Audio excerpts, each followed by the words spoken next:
So after what was a truly insane race at Mosport just 1 week ago, we welcome you live to round 4 of the Afterburn IndyCar series here on Glacier TV. Will Vincent, Joni, Backmann, Doyle, Johnson in the booth. Just having a look at the last couple of moments of qualifying as we speak. Sean Stroud on the number 21 Watcher Designs machine currently setting the pace with a 17.685 qualifying time. And Doyle, I'll come to you first. Last week out at Mosport was pretty insane, but today we're going to pretty much no other word to describe it but a bull ring. Yeah, well, it's going to be quite a bit different than we've seen at the road race. So we're back at the ovals. We've got some faces that we haven't seen for a couple of weeks due to the fact we were doing road races, so it should be exciting. Round and round we go. Round and round we go for 250 laps around this 0.875 mile track here at Iowa Speedway. We'll take you through the track in just a couple of moments' time, and the banking on this track probably is one of the most important things to talk about, as it's 12 degrees on the bottom, 14 degrees up top on the banking, and a number of these drivers will be looking to make use of the different line options that are available. That's what we're hoping. We're hoping that we can get two wide racing, and there'll be lots of passing opportunities. Some things have changed with iRacing, so we're hoping that today will be an exciting race with lots of lead changes like we've seen in the past. So currently 17 drivers have qualified for this race. Keeping an eye out, it doesn't look as though the duo of Young O or Tim Doyle have qualified as of yet, and they've only got themselves a couple of seconds to do so. So maybe, like they did by accident in Homestead Miami Speedway 3 weeks ago, they might be starting this race in the rear, and it'll be interesting to see them go around this racetrack. It could quite well be that they're looking to start from the back and giving themselves some challenge. I guess a couple people could take that a few different ways, but we'll see what happens if they start at the back of the pack, and what happens if they can manage to make their way up through the other race cars on the track. Yeah, so what we'll do is we'll be getting our in-race reporter, Jonathan Goke, in to the booth in just a moment's time. But Doyle, just very quickly, take us through this racetrack. Very small, very bumpy, and you're going to see quite a bit of two-wide racing here. Yes, you're going to see a lot of two-wide racing. You're going to see a lot of people trying to choose their line. There's a lot of bumps, especially the bumps coming out of turn 1. Those will get you if you get too high on the racetrack. That's a possible spinning hazard. So you do that. Getting too low on the apron, another possible spinning hazard. So there could be a lot of cars going around swapping ends during this race. So, I'm thinking that before it's over, I think we're going to probably have about half the field, but I could be mistaken on that, judging from the quality of drivers we have today. And momentarily, we're going to bring our in-race reporter, Jonathan Goke, in the 08 Purple Fury Aero X machine. Jonathan, qualified second here today. You're looking to bounce back after a difficult race at Mosport 8 days ago. Well, actually, I didn't race at Mosport. My last race was at Daytona, where, yes, I had a very difficult race. And Iowa's a track that really does suit you well. Obviously, you're starting second in the race, so that's a big advantage. But also, you like the way this track feels and how you can handle your car over the bumps. How difficult is it going to be over what is going to be a very long and difficult race to get yourself to the lead and stay there? Well, I'm not planning on winning. We got the likes of Tim Doyle and Yang and everybody, so I'm just going to try to ride. I mean, there's no use racing for the first 200 laps, so just going to ride, see what happens. Very satisfied with the second place start. I actually screwed up turn 1 and 2, so very satisfied to start alongside my teammate Sean. Well, very good luck to you in the race. We'll send you back over to your friends and teammates, and we'll talk to you later on. Hey, well. So, to run your way through the starting order, Sean Stroud will line up on the inside of row number 1 with Jonathan Goke alongside him. Jeffrey Kohlbergen in the number 79 machine starts in 3rd, Mark Warmington in 4th, Randy Krosno in 5th, Corey Kisman in 6th, Matthew Lambert and Mike Larson in 8th, Nico Brandt 9th, and Dave Jinks in 10th. Dan the Engine 11th, John Ailes in 12th, Giorgio Ponti 13th, Robert Carlson in 14th, Julian Pham in 15th, Rene Murray in 16th, Fabio Berrettini in 17th, and then you have Tim Doyle and Young O in 18th and 19th, both who did not set a qualifying time, and we are going to be getting the 1 lap to go to green this time by. Doyle, any closing thoughts before we go green?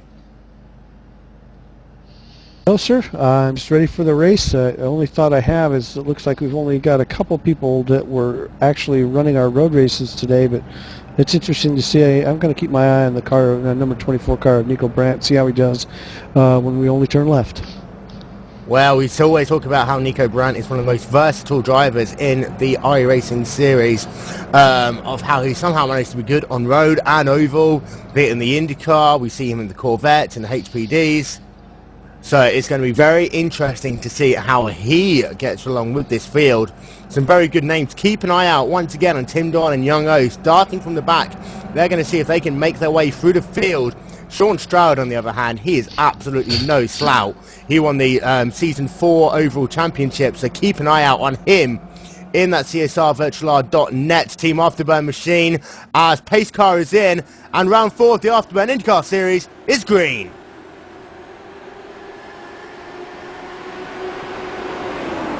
And you're going to see a little bit of too-wide racing as the field try to get a little bit of gap. You see Matthew Lambertson immediately on the attack, trying to work the high side around Randy Crosno as they come into turn number 3.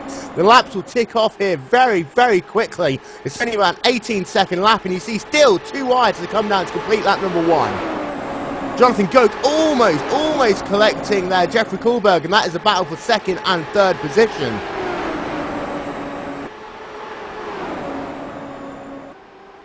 I tell you what though, we have got ourselves a 9-car breakaway down the end in 10th. He's dropped to a good second behind this lead pack of 9 cars, but they are very close together. As you see, Matthew Lamberton's got himself around Randy Crosno, and the top 5 cars separated by less than 7/10 of a second as we come down the road to complete lap number 3. You see Matthew Lamberton there getting very loose. He's going to bring the car down to the inside. He's going to lose himself a good 4 positions as he's going to drop back into the 9th spot. Meanwhile, at the same time, Nico Brandt managed to get around Mike Larson, get himself up into 8th position, immediately working down the inside of Randy Crosno. It looks like Sean Stroud got caught up on the outside and was passed by Jeffrey Kohlbergen and Jonathan Goke, and Jeffrey Kohlbergen is now scored as your leader. Sean Stroud really struggling on that outside line there. Seems to be stuck out there on the wall. I'm not sure what happened to Sean. So he started to race in 1st position. Sean Stroud is now down into the 4th spot. As we are looking currently at Jonathan Goke in the number 8, our in-race reporter. He is trying to get himself into position so he can make a move on your race leader, Jeffrey Kohlberg, in the number 79 RX machine. I tell you what though, Rene Murray, he looks as though he's already going to go that lap down in pretty much just about time. Caution is out, having a look back through the field to see who is involved there. But it does look as though Fabio Berrettini is going slowly. And so the caution was Mike Larson in the number 72, just spinning it loose on the exit of turn number 4. Manages to keep it going, doesn't hit anyone, but we're under caution for the first time on lap number 7. But a self-spin there, and Larson was very lucky to avoid ruining his or anyone else's races. Well, that's what I talked about earlier. There'd be a lot of cars swapping ends. It's very, very easy to oversteer these cars and get loose coming out of the corners. Plus the wall out there, it comes up real quick. Oh yeah, I've done thousands and thousands of laps at this racetrack from the day it was released, and the 2 main issues always seems to be the bump in turn number 1. You won't really be able to see it on your TV screens, but just as you hit the apex in turn number 1, I see young Tim Doyle coming down pit lane along with Mike Larson. And is that going to be Julian Pham coming down as well? Yes, he is in the number 78 machine. So I believe that's 5 cars coming down pit lane.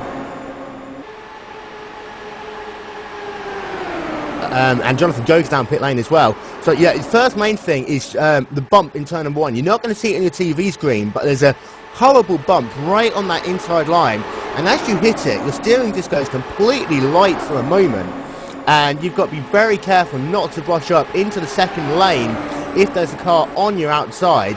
But then turn number 4, just as the banking falls away, because it falls away so differently on the exit of turn 4 onto the front straightaway in comparison to that on the back, the car does like to get very tail happy as you come out the corner, and expect to see a number of drivers spinning around on the exit of turn 4. And we just looked at the replay of Mike Larson's spin, and it really was not that exciting. It's just pretty much got loose and swapped ends and brought her down on the apron and back onto the track. It doesn't look like he got any damage from that. So he'll still be out there on the racetrack. Just lost some positions and maybe a little pride. So 5 cars came down pit lane. Jonathan Goke, Mike Larson, Julian Pham, Tim Doyle and Young O all come down pit lane. So these guys are playing a little bit of strategy earlier on. The fuel window here is about 68 laps. If you were to take 7 lanes, I believe. But you can go down 2 very unique options when talking about strategy here. Some drivers will just fill it up to the maximum 22 gallons. Other drivers will only take 17 gallons, knowing that their speed will be about half a tenth to a tenth faster, and they'll be able to be a lot more cautious on their tyres. So, Doyle, that's going to come in really interesting as this race progresses to see who's on which strategy. Yes, it is, because the fact that you have some cars that decided to pit and some that didn't, especially people like Jonathan Goke in second place, who told us he was just going to ride for 200 laps. But I had a feeling when he was right behind Jeffrey Koolbergen and they were passing Sean Stroud that his brain switched into race mode there. So maybe this will help him calm down by being back in the pack. And then, go ahead, sir. Well, they always say that when you're in second and all you know is there's one car ahead of you between not only the race lead but clean air, you're going to want to get yourself into the lead. And perhaps that is what Jonathan Goke was trying to do. But now being in the back of the pack, he's got the option to ride, but his 08 Purple Fury machine is so much faster than a couple of the other cars on this racetrack. The way it's set up, it does look as though it's beautiful over the bumps in turn 1. So he's going to have to make sure he doesn't run over some slower cars here. Yeah, and that's something that, we know Jonathan, we've raced with him a lot, and hopefully he can not get too overzealous, take his time and make his way through the pack and not cause any kind of crashes. I mean, even up front here, it's early in the race, so you hope that people will line up and just kind of run the race and take advantage of opportunities rather than push each other off the racetrack. So lights are out on the pace car. We're going to be going green at the end of lap number 12 here at Iowa Speedway. Round 4 of the Afterburn IndyCar Series presented by Glacier TV. Jeffrey Koolbergen in the number 79 Aero X racing machine is in first position. Mark Warmington in second. Sean Stroud in third. Kari Kisman in fourth. And Randy Krosno will round out your top 5. And we're going to be going green in just a matter of seconds' time. And for Jeffrey Koolbergen, giving props to the driver, he's managed to get his way from third into first position, so keep an eye to see whether he can maintain that lead as the pace car is going to make that hard left turn down to pit lane. Jeffrey Koolbergen bringing the speed up now, green flag in the air, we're back to racing at Iowa. And you immediately see Matthew Lamberson go to the outside, and now you've got some too wide back there. We'll see what happens with that. So single file restarts definitely are going to help us get this pack straightened out and not have so many crashes on the restarts. Matthew Lambertson looking down to the inside there of the number 20 machine of Kari Kisman as he brings it down to turn number 1 and lap 14. Manages to get the job done beautifully there on the bumps on the inside line. Did look as though Kisman gave just a little bit of room in that number 20 car to allow Lambertson to complete the pass. But meanwhile, the top 3 have separated themselves out by just a couple of tenths. Sean Stroud's currently sat in third, while Warmington in second, but Jeffrey Koolbergen is still your leader, and he's got himself a good 2 car lengths advantage. Well, it's interesting to note up front, you've basically got Aero X and at Team Afterburn up front right now leading this race all the way down to, except for Kari Kisman, all the way down to 6th place. So it's going to be interesting to see how some of these other drivers come up through the field and and kind of break that up and see if they can get in between these teammates. As you talk about coming through the field, Tim Doyle managed to get himself around John Ailes in the number 14 Ultra Bike machine to bring himself up into the 11th position. He's now going to be hunting down Young O, who was his teammate pretty much and running partner for the entirety of the Homestead race. Young O putting all sorts of pressure onto the back of Dave Jinks in the number 76 West USA machine, but it does look as though once again Tim Doyle is making the charge from the rear of the field. He's now up into 11th position, but Jonathan Goat is also hassling a little bit on Rene Murray. That is the battle. Sorry, Rene Murray is currently 2 laps down, so he's going to be put a lap down again. But Jonathan Goat currently sat in 14th, wants to get around this lap traffic. As though he said he's not going to be racing, he still wants to keep in touch with this lead group. Interesting thing too is we just saw Dave Jinks let Young O go, and he actually literally, rather than racing, just kind of pulled over and let him go by. And that's, I don't know if that's an intimidation thing or what's exactly going on with people just letting him roll by. Well, it could be a little bit of that. You see Young O there making a pass down the inside to take down Lienz for 8th position. But it could be that. But let's not forget, the way this draft works, you could be going so much faster if you've got a car who's got that speed alone to literally just pull you around the racetrack. That could enable drivers like Dan Lienz and Dave Jinks to start catching up. This lead group of 7 cars, you see Tim Doyle now in the number 11 Foyt Wines machine coming down to the inside, taking both Dave Jinks and Dan Lienz in the same corner. Dave Jinks looking to try and capitalise as he's looking down to the inside of Dan Lienz. Not going to make it work. He tucks in single file again. But it does look as though Young O's pulling away from these two. But now they're going to see whether or not they can try and use Tim Doyle to put him around the racetrack. Oh, absolutely. I think that's the plan. Tim Doyle, he and Young O, I do believe if nothing else, Young will probably pull back. They're going to try to team up and run the draft just like we've seen them time and time again at all the other tracks. And the idea is obviously 2 cars better than 1 in the draft. So it won't be long before they're catching up to the cars up front. Out front, Sean Stroud trying to work the high side around Matthew Lambertson. You see Lambertson also looking down to the inside of Mark Warmington. This is the battle for second positions. Lambertson's going to be able to get down the inside, make the path stick. And now his next target is going to be for the lead. And the position currently occupied by Jeffrey Kohlbergen in the number 79 machine. But I tell you what, Mark Warmington not giving up that position back just yet. And one of the things we haven't talked about is how you can potentially pin a driver down to the inside line to make their job a lot more difficult. It's pretty much something similar to what you see at tracks like Michigan, where although you can run down the inside pretty easily, if you can be forced down there, especially in turn 1, you might have to check up a little bit, and that can enable the car on the outside to get a bit of that momentum back, in some cases being able to make the pass happen. And we've got a pretty good battle going on here between Randy Crosno and Nico Brandt. Nico's trying to get underneath him right there. Looks like he's going to go ahead and make the pass. Randy giving him lots of room. Yep, Nico's going to be coming up, and he'll be scored in 6th position. Still got 18 cars on the lead lap. Only one driver, Rene Murray, is lapped down in the number 15 machine. But I tell you what, these drivers haven't got pushed to pass in this car, but they are still making a good number of overtakes for position. But do you think Doyle, at this early stage of the race, they're just being very cautious, knowing that they've barely done 10% of the race distance? They just want to pretty much get themselves settled down, get themselves through the first series of pit stops, and then fight it out come the 3rd quarter of this race.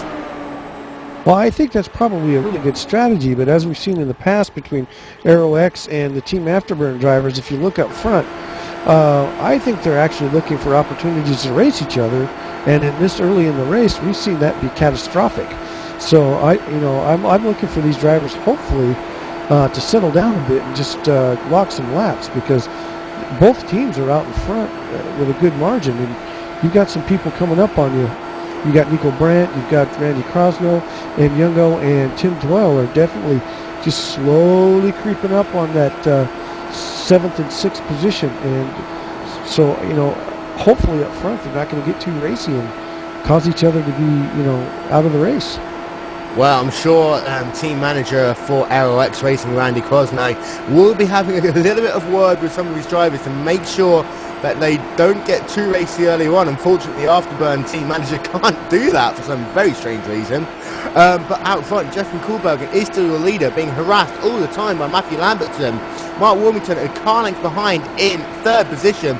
Sean Stroud dropped to a couple of car lengths behind in fourth. He's being hunted down and being attacked heavily by Kari Kisman in the number 20 machine, as Young O is going for a part, looking to start lining up Randy Crosno. This is the battle for 7th position, and I tell you what, Young O has caught this pack, these two drivers, remarkably quickly in literally a space of about 15 laps. Oh yeah, he's definitely stalking Randy Crosno. Tim Doyle is just kind of lurking in the back, kind of putting the chase on. This is definitely intentional. You know, I think they're just kind of biding their time, saving their tires, maybe even a little fuel for that next, what's probably going to be a green flag pit stop, so they can get out of their pit stalls and maybe pull up a couple positions. But once again, I think somebody needs to remind the people up front that there are 250 laps in this race. And I tell you what, they come absolutely no better than Young O. Not only was he second place in last year's iRacing Indy 500. Matthew Lambertson making a pass for first place. There he goes underneath Jeffrey Kohlbergen. Jeffrey's not giving it up easy though. Yeah, Jeffrey Kohlbergen's just making sure he doesn't give up too much space down on the inside. Looks as though Lamberton's going to get the pass done easy as they sweep down into turn number 1. Kohlbergen almost turns in a little bit early there. He had to go up to the third lane. That's going to allow Mark Warmington to potentially make a move, but he just backs off the throttle a little bit. I see Kohlbergen getting very close there to Lamberton through turn 3. It doesn't look as though the fight is over between these two drivers just yet, but that has allowed, that change of position has allowed everyone back up to Kisman to catch right back up to this pack. You see once again Kohlberger looking down to the inside, getting the job done back on Lamberton in the number 19 that they almost touch. See, this is what I'm talking about. They're getting racy. It's only lap 41, and inevitably somebody's going to take out the field. This is just not good. Lamberton back down to the inside again to make the pass back over Jeffrey Kohlberger in the number 79. But it looks as though this time Warmington is going to get the inside lines to come down to turn 1. Is he going to try and go all the way to the lead? He's got himself down on the inside of Matthew Lamberton. He's got the optimal line now into turn number 3. And from third position, Mark Warmington's going to get himself, as they come past the stride, to be your new race leader here at Iowa on lap 43. This is really interesting. You've got Young O and Tim Doyle in the back just licking their chops, just waiting for these guys to take each other out this early in the race. I'm just flabbergasted at how hard they're racing at this stage of the game. And I think you've got Sean Stroud and Kari Kisman back there. They're holding back a little bit. They don't want to participate in this, and they're probably smart to do so. I'll tell you what. A number of egos, a lot of pride on the line here as Lamberton looking back down to the inside of Kohlbergen. He's going to try and take what will now be second position as Mark Warmington is your race leader. It does look as though Kisman and Sean Stroud are hanging back just a little bit, but I tell you what, Young O's managed to get himself past Nico Brandt as well as Tim Doyle looking to the inside now as they come out of turn 4. Tim Doyle looking to the inside of Nico Brandt, but they have caught these first 5 drivers due to them just continually fighting on the racetrack, and what was at one point a 3-second lead has evaporated to pretty much nothing. Well, this is really going to be interesting now. You've got pretty much the whole front of the field bunched up due to the fact... Oh, come on!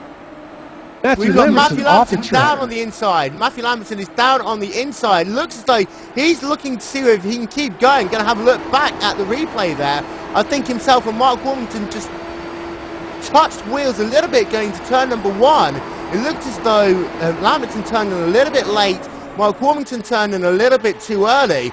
And they'll both get away with that by the look of it. But this is what you were talking about. And that was very close to being a multi-car wreck. And there goes Bentley, spins again. Almost spins it again. Somehow manages to keep it going. But Lamberton now is going to have to start regrouping as Tim Doyle and Young O are charging away through the field. Jeffrey Kohlbergen, in all of that, is back as your race leader. Barely have time to keep up with this as this race progresses. We're just working lap 50 of 250 now here at Iowa Speedway. Jeffrey Kohlbergen is your race leader. Mark Warrington is currently sat in second. So from the rear of the field is now up into third position. Tim Doyle in fourth. Sean Stroud in fifth. Kari Kisman in sixth. But she even has got Nico Brandt looking down to the inside of her as they come through turn number 2. Looks as though Nico Brandt is going to try and make the pass, but he just hasn't got the same straight line speed as Kisman there in the number 20. Yeah, and exactly what we talked about. Matthew Lamberson's an extremely aggressive racer even early on. And this time, the only person that suffered the consequences is himself. But if you notice up front, there looks like they're kind of settling back, kind of take a deep breath, and not get so excited. But it looks like Young-O and Tim Doyle are going to light this up again. So I have a funny feeling that we're not going to go a couple more laps before we start seeing some more passing up front. I tell you what, though, it does, as you see Tim Doyle there, very close to the wall as he came down the backstretch. Young-O is looking down to the inside of Mark Warmington. Warmington is a driver with a very strong head on him. He will know this early in the race that he will just give a little bit of room, as you see. He was all the way up into lane 3 there, knowing that O and Doyle are coming, just letting him have the position for now. They can fight it out later on. He's going to drop back into the 4th position, tuck in right behind. But is Tim Doyle going to have a look down to the inside of Young-O to come down to turn number 1? Not quite close enough. Their next victim is going to be Jeffrey Kohlbergen in the number 79. Yeah, now they're definitely on the hunt. Looks like Jeffrey's going to be the next target for these two here, and Mark Wormington in the back. And I think Sean Stroud's just kind of hanging back to see what's going to happen here, because typically he's just faster than anybody on this track. So I think he's trying to run a smart race. Typically him and Matthew Lamberson have really gone head-to-head here, but he seems to be kind of playing a little smarter today. Oh, look there. Young-O down underneath Jeffrey Kohlbergen. That's the look he was looking for. That is Jeffrey the one opportunity. The one opportunity Young-O needed, he has taken. He's got himself into the race lead. Tim Doyle following close behind. And that will mean Jeffrey Kohlbergen will feed into 3rd position. Young-O is your new race leader. And I was trying to tell you earlier on that they come no better than Young-O is. Jeffrey Kohlbergen looking back to the inside. As you see now, Young-O just gets the draft on the outside there. That's going to help Tim Doyle out a little bit, as they're going to be 2 wide racing coming out of turn number 4. But Young-O, he was 2nd place in last year's iRacing Indy 500. He won last year's Premier Series. You see Kohlbergen still working that inside lane. Young-O... He could use some help from the teammates there if they get behind him and give him a push. Oh, very close there. Almost got together. Oh, there he go again. Kohlbergen drifted a little higher there on that corner. So this is short track IndyCar pack racing at its very best. Kohlbergen still get a nose in front of Tim Doyle. He's looking to the inside of Young-O. He's going to get the lead back as we complete lap number 60 of 250.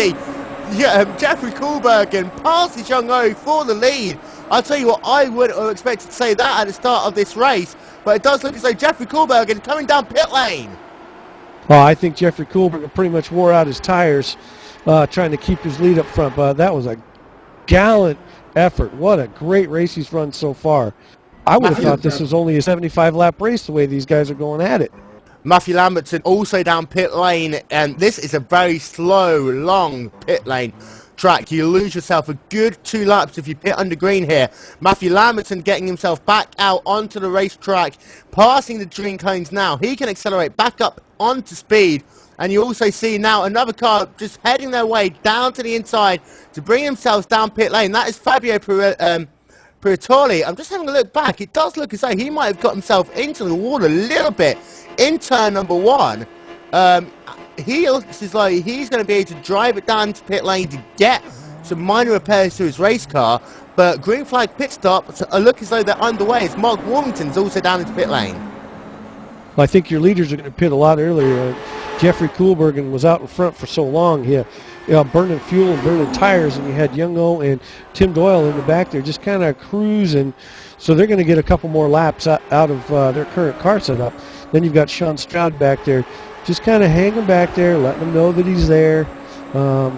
I'd be real surprised that if we don't see Sean Stroud making a move probably around midway to this race. So Dave Jenks is the next car to bring themselves down into pit lane. You lose yourself 2 laps or so if you have to pit under green flag conditions. So the last thing you want is the caution to come out between the time that you're in pit lane and all the other drivers cycle through. 40 miles an hour is the speed limit down pit road as Dave Jenks brings the car into his pit box.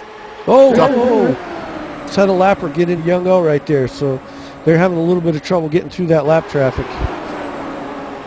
Having a look back to see just what happened there, but it did look as though it was Julian Pham who, having a look back once again, yeah, it does look it was Julian Pham who just had a little bit of a moment. Young O managing to get away unscathed, but as these drivers are lapping cars who are on different strategies, lapping cars who are legitimately laps down, you don't know necessarily whether or not how hard these guys are going to try and fight you. As for someone like Lamberton or Koolbergen, who are technically laps down, they don't want to go down another lap. Yeah, it'll be interesting to see how much longer Young O and Tim Doyle stay out on the racetrack, and if they try to pit together or if they split again, one pitting one lap, one pitting the other. So Mark Warmington into the wall. Mark Warmington into the wall just slightly there in the number 17 machine. Just very slightly, just missing the wall, barely there. But remember that Tim Doyle, Jonathan Goke, and Young O were 3 drivers who came down pit lane along with Matthew Lambertson on that first caution period. So I expect to see both those drivers come down pit road in about 7 or 8 laps time.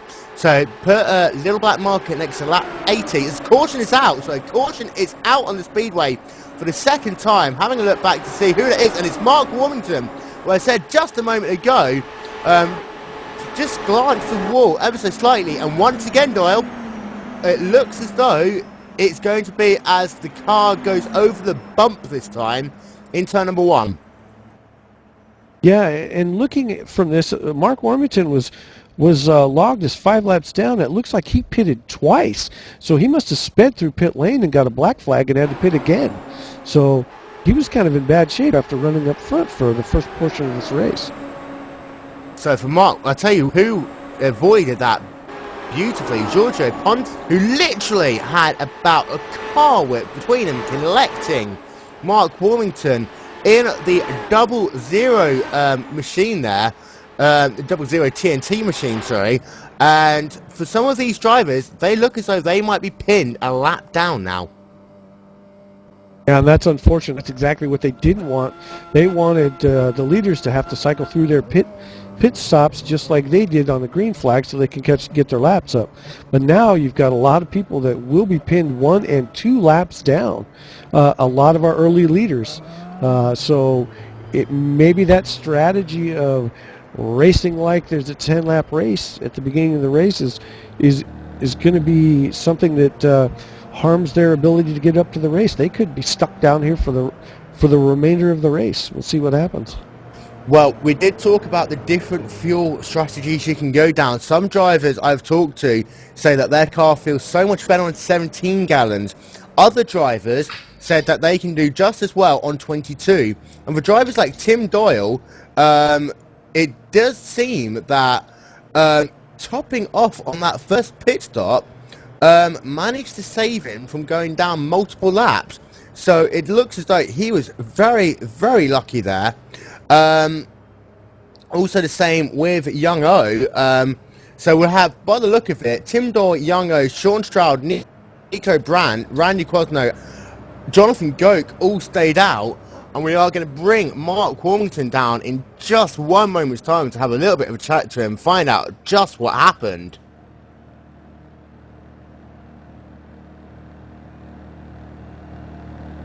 So we'll bring Mark Warmington in. Mark Wilvinson up in the Glacier TV booth. Very unfortunate situation for you. First of all, looks like you just lost a car on the bump in the middle of turn number 1 that we've talked about quite a lot so far today. No, the right rear was banged up and it didn't get repaired in the stop. they didn't seem to think there was anything wrong with it. So when I came out, it just wouldn't hold through the turn. And we just having a look back, at the time that you wrecked, it did look as though you were 5 laps down. Did you get yourself a speeding penalty, or did you just decide to come down pit road twice, see if you get some repairs? When I came out in the stop, you can't go right down on the apron on the cold tyres, so I was probably wandering. I was in just outside the first lane, so John thought I was going to go high, but he dived for the apex, so I saw him diving and moved out of his way, but that put me way offline, so I glanced the outside wall, so I had to come straight back into the pits to try and get it fixed. And it was some pretty intense racing out front. I'm not sure if race controller told you that it was a 250 lap race rather than a 50 lapper, but just how intense has the action been right in the thick of that pack? It was good fun. I mean, everyone looked like it was giving everybody room. There was a few moments where I'm sure people touched wheels or side panels, but it got a bit hairy at times, but it was fun.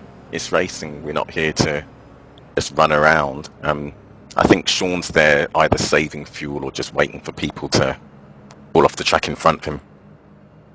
Well, yeah, it looked to me like we were commenting on that. There was so much intense racing between laps 1 and 20 up front from the Team Afterburn and Aero X guys, and inevitably we started seeing what we hoped we wouldn't, which is all the guys that were in the front are now in the back. So do you think that played a part in you guys racing so hard so early? It wasn't actually that hard. I know it looked that hard, but it's a case of if you got the run, you just held your line and took the run. I mean, if you look at it, you'll see that Sean just let everybody go. As soon as Matt came up and put his nose in, I let him go. I think the second time it just didn't happen. But Young and Tim came through the pack and again just let them go. It's that thing that once you get to the front, you're slower than the cars behind you, though it's hard not to get the run on them. Well, have to interrupt you there, Mark. We're back to green flag racing here. We'll talk to you a little bit more. Hopefully you won't have another caution. But thank you so much for taking the time to talk to us. Out front, Tim Doyle is your race leader. Sean Stroud currently set in second position. Nico Brand is in third, in fourth. Jonathan Goat is in fifth. And I'll tell you what, it looks like Random Cross now having a look down to the inside to re-continue that battle with Nico Brand as they come through turn number 3. Doyle, so far it looks as though Tim Doyle has managed to get himself into the hot seat. And sorry, I just need to say, it looks as though Young O has brought his car down pit lane, having a look back to see what happened to him. But it looks as though on that restart, having a look back, on the back stretch, it looks as though he just parked his car. I have no idea what happened to Young O, but he's currently scored. Number 2 laps down, caution is out on the Speedway. So Robert Carlson, single car incident, just spinning the car around on turn number 3, slamming it into the wall in that number 98 Coca-Cola machine. And Robert Carlson's day looks as though it's going to be over for now.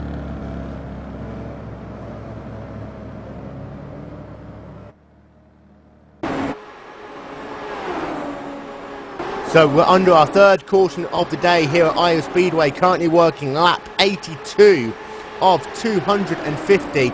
Tim Doyle is your race leader with Sean Stroud in second, Krosno in third, Jonathan Goke in fourth, and Nico Brandt in fifth. We currently have 10 cars on the lead lap. Matthew Lambertson, Jeffrey Kohlberg, and Julian Pham, Robert Carlson, Rene Murray, Dave Jinks, and Young O are all multiple laps or multiple laps down. It does look as though Young O, for the moment, is going to be out of the race after what is a determined drive to get himself up into second position.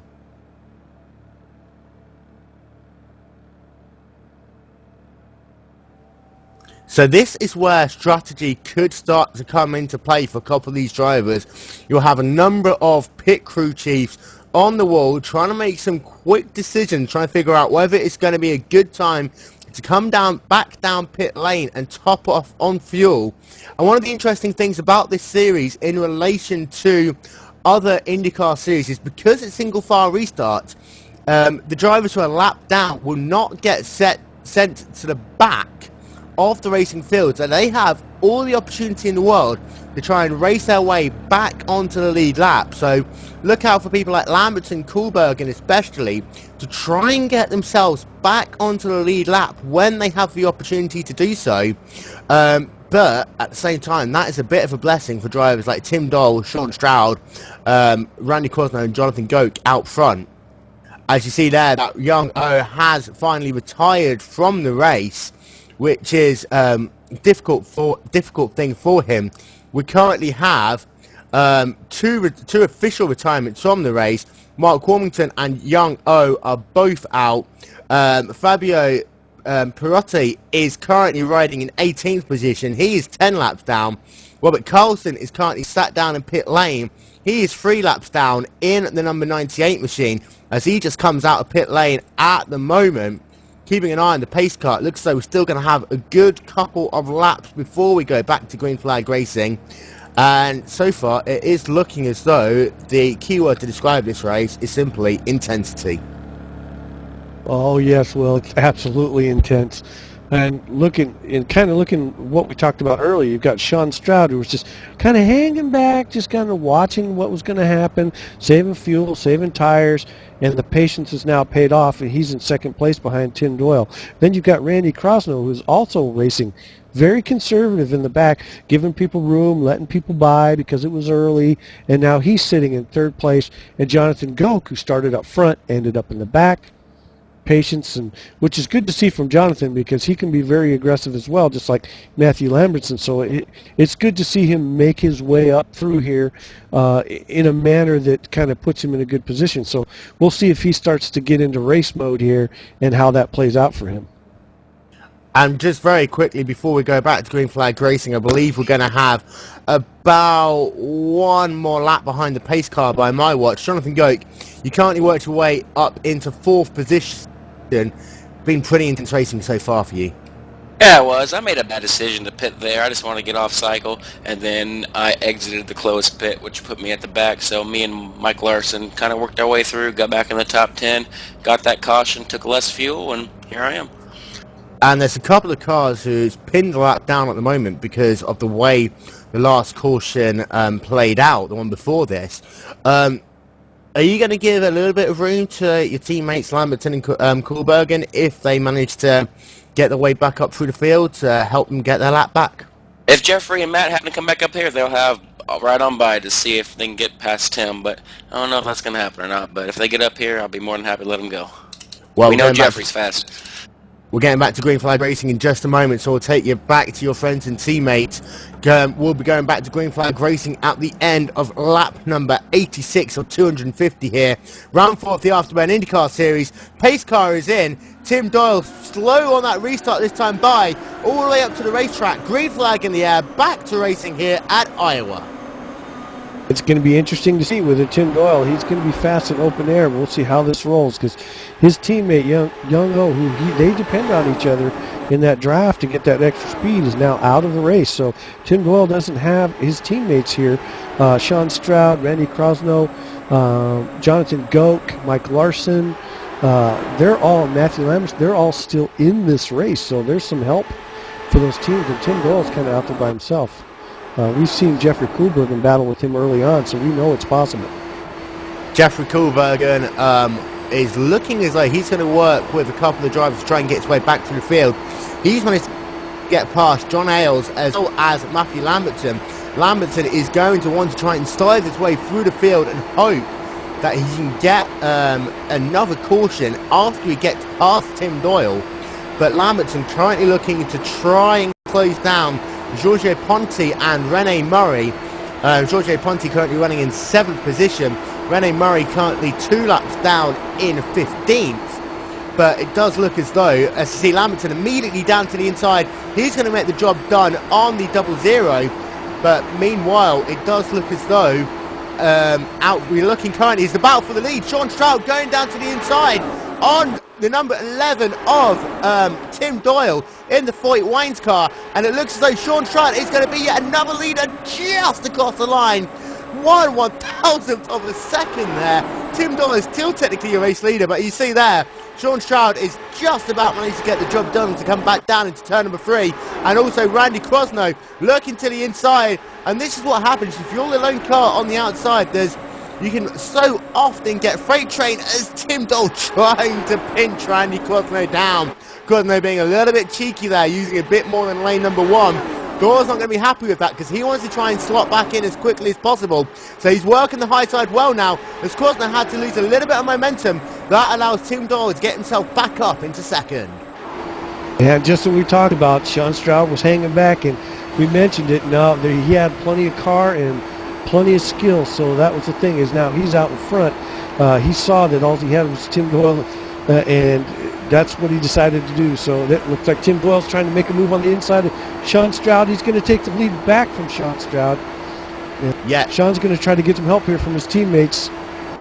And now Sean Stroud underneath. Back and forth we go. Yeah, Boy, Tim Doyle and Sean Stroud, they have had some legendary battles in these IndyCars on iRacing. Tim Doyle and Sean Stroud, I believe they finished 1 and 2 in the iRacing official IndyCar Series Championship at the Season 4 2011.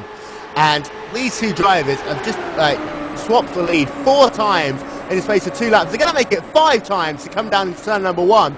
This looks just like the old style of Hanford device racing you used to see at Michigan back in the day, but this is pretty much just a bull ring. I say it's 6th time in 6 corners there. Tim Doyle looking down to the inside. Sean Stroud can have a look as they come down into turn 1. Yes, he does. 7 lead changes in the space of 7 corners, and here we go again. Tim Doyle down to the inside is coming to turn number 3. I'm not sure these guys are racing or just playing games with each other. Well, it seems, take the inside line, it makes you go to the outside of the corner, which gives the other guy the inside. So it looks like the fans are going to get their money's worth today. Lots of racing. Sean's got his teammates behind him. Now he's got 3. Mike Larson's moved his way up, so he's going to give a hand to those. Jonathan Goke is just kind of laying back, doing the same thing Sean did earlier, waiting for somebody to crash out. So they're definitely protecting the front of this race course in front of this race. So after 4 laps of switching the lead 8 times, Sean Stroud for the moment just settles in behind Tim Doyle in 2nd position. In 3rd is Jonathan Goke. He's managed to work his way up into that position. Randy Crosno lost the position to his teammate. He's now down into 4th. Mike Larson in 5th. Nico Brandt is in 6th, with Kari Kisman in 7th. And these 7 drivers are broken away by 3 seconds to John Ailes, who's currently sat in the 8th position, with Giorgio Ponti in 9th, and that at the end, rounding out your top 10. Tell you what, Matthew Lamberton is catching this group of 7 drivers, and he's wanting to try and get back with them as quickly as possible to see whether he can get himself back onto the lead lap, or he can try and get himself into position that he can at least get the wave around and hope for a quickie caution later on. But for Lamberton, he is just going to have to race like there's no tomorrow to get through this field. Well, I think he's hoping for a caution, and the people up front are definitely going to need to pit. He was a late pitter on the last one, so I have a feeling he's obviously going to hope for some kind of caution, so they'll go in and he'll stay out just to get his lap back, if nothing else. Mike Larson making a move down to the inside of Randy Crosno. That is the battle for 4th position. Look as though Nico Brandt is going to try and slot down on the inside as well. Matthew Lamberton moving to the high side, seeing whether he can almost, he's not going to see if he can go 3 wide, surely not. But it looks as though he's going to go down to the outside of Nico Brandt. He's looking as though he's making that high side work really well. He's closing right up to the back of Randy Crosno. Surely he is not going to try and go 3 wide. He's looking for the gap. Not going to happen is to go into the corner. But look as though, how don't do hard it, he is racing down to the inside. Is he going to try and get down the inside of Nico Brandt? Not just yet. Lamberton, just pick him off 1 at a time. 3 wide is not the way to go at this racetrack. Oh, Matthew Lamberton. Well, he's looking for anything. He looks to me like you give him 18 inches, and he's going to stretch that out. So let's hope they don't go 3 wide up here. I think that would be catastrophic. So he's looked down, he's down to the inside now of Randy Crosland, almost just touching, I think, the back, just so gently of Nico Bryant, getting himself a little bit squirty. It looks as though he's definitely on the charge. He's got past Randy Crosland this time. Will he be able to go down to the inside of Nico Bryant as he comes into turn number 3? Looks as though he's going to be able to get the pass done finally, so he can continue on his charge. Again, getting a bit squirty off turn number 4. Now that's going to allow Nico Bryant to make the move back down to the inside, holding it down low there. You see him right on the line of the second groove. That is about the boundary of how far you can go low into turn number 1 if you're on the outside. But Lamberton is just not giving up here.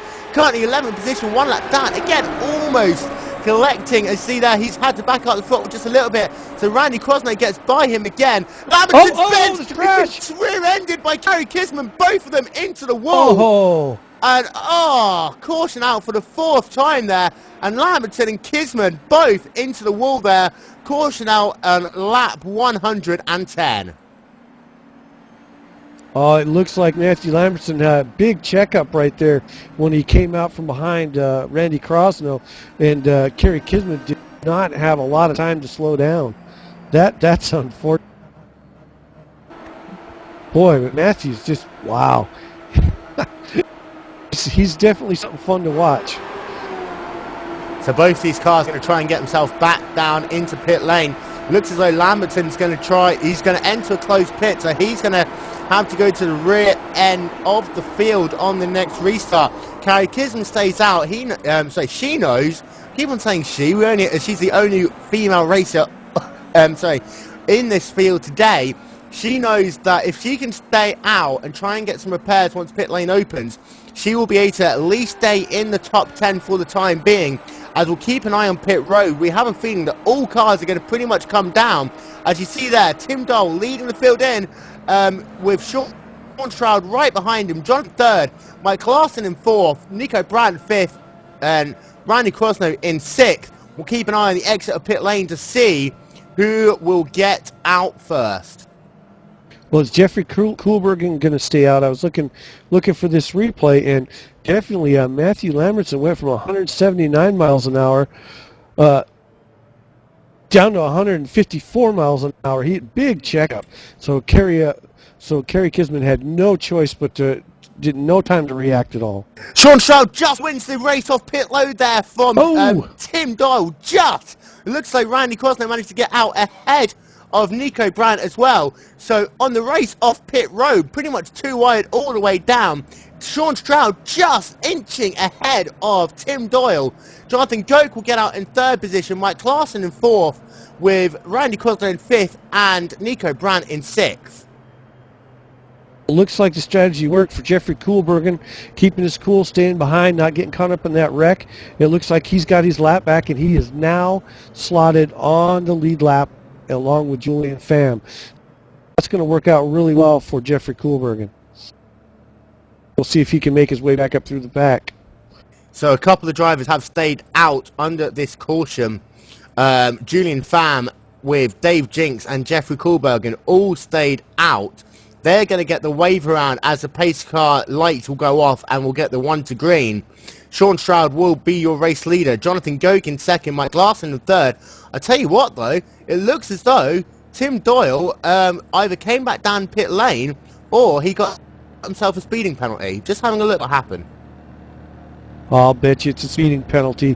Got a little overzealous between him and Sean Stroud trying to come off that pit lane, and so he's going to have to come back up through the pack again. Of course, we know that he has the ability to do so, but it's going to be very interesting. Just having a look back to see if anything happened, and it did look as though he was on the throttle just a tiny bit too early, and he might have got himself he looks like he got himself a penalty there. So he's done the smart thing, come down back into pit lane to re-top off on race gas, and we're not talking about much here, but he's going to hope that these couple of extra laps will prove to be in his favour later on. That is a smart thinking of Tim Doyle, knowing he's got himself an EOL penalty for speeding in pit lane, and he tries to make the very best of it he can, but once again he's going to have to come back through the field. Well, and I think he's probably trying to play the strategy of getting himself to the end of the line, so as soon as they go green, he'll come back around and pit immediately in hopes of only losing one lap, and then hopefully he'll hope for a green flag pit stop, which will put him again back on the lead lap. So this is going to be interesting. This has been a great race as far as different strategies, people racing, people hanging back. Still have plenty of race to go, so we're going to find out who's, ultimately whose strategy is going to work out. Sean Stroud, I guess, got tired of hanging back, so he's going to be up front. Jonathan Goke, another person who doesn't do well in second place, so we're going to see how that plays out, whether we're going to start seeing some racing going on up front once again. Yeah, and if you want to know how fast Tim Doyle was in pit lane, just 4 miles an hour. He let off the pit lane speed limit literally about a foot too early, but the acceleration of these cars completely ruined his chance of taking the race lead back.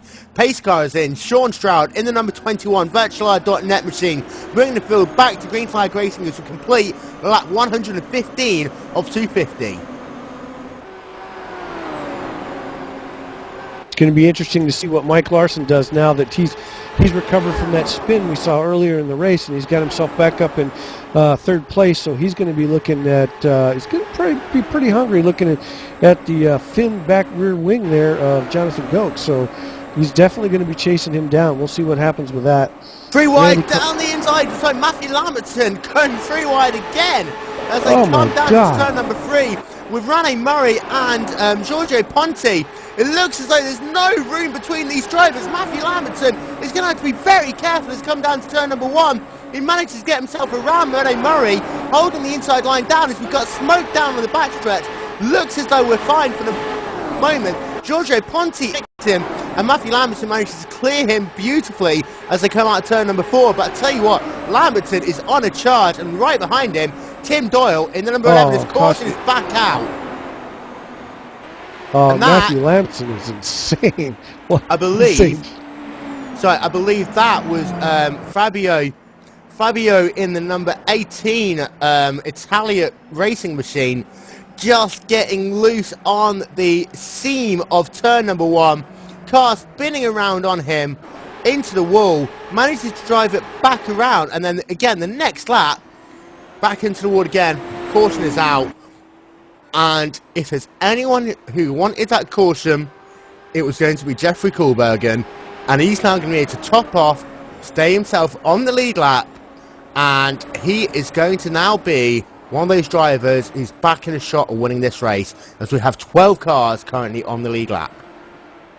Yeah, and it looks like for Jeffrey, a series of events that worked out in his favor. He's got to be really happy right now. So he needs to take a deep breath, tighten the belts up, and he's got some work to do, but we've seen Jeffrey in the past, and he can absolutely get it done. So Doyle, we're pretty much approaching the halfway distance of this race. Sean Stroud, though, is currently in the driving seat as we head off into the second part. That's not unusual for Sean. It's what we probably expected to see earlier when he was kind of just laying back and seeing how the race would unfold. And I think then you have Tim Doyle is back there in 8th place. Judging from the field that he's going to have to go through, Giorgio Ponti, John Ailes, Nico Brandt, I anticipate we're going to see Tim Doyle knocking on the door of 5th place probably within the first 5 to 6 laps after this we go green one more time. So battle for up front is far from over, and then you've got Jeffrey Kohlbergen as kind of like a wild card coming up through there. Matthew Lambertson continues to have fun with the other drivers, as it were, with his aggressive nature, so that's definitely going to add a little spice to the stew. So pit road is open. Have a look, see how many takes we're going to have this time down pit road. Dave Dinks comes in, Carrie Kisman comes into pit lane, as well as, I believe, just one other driver. I'm trying to have a look back to see who that is, though. Carrie Kisman and Dave Jinks both down his pit lane, as well as Fabio Pittoli in the number 18, who caused that large caution. But some of these drivers now, they know just how well their car's going to handle. We've had pretty much half the race distance done. someone like Tim Doyle, you know, being sat in 8th position isn't going to be too much of a disadvantage. But there's one driver who we still need to keep a very close eye on, and that is the number 19 Boy Scouts of America car of Matthew Lambertson, because he's been flying, but he's been ultra aggressive, trying to get his lap back, as he's been pinned a lap down now for pretty much the last 60 laps.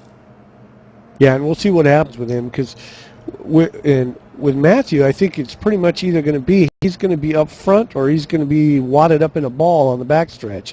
It's like no holds barred. He's not leaving anything on the track, so he's going to go for it. And as you predicted, we have Jeffrey Koolbergen taking advantage of this. He's going to come down and pit, get a little fuel, get some tires, get ready to make the charge.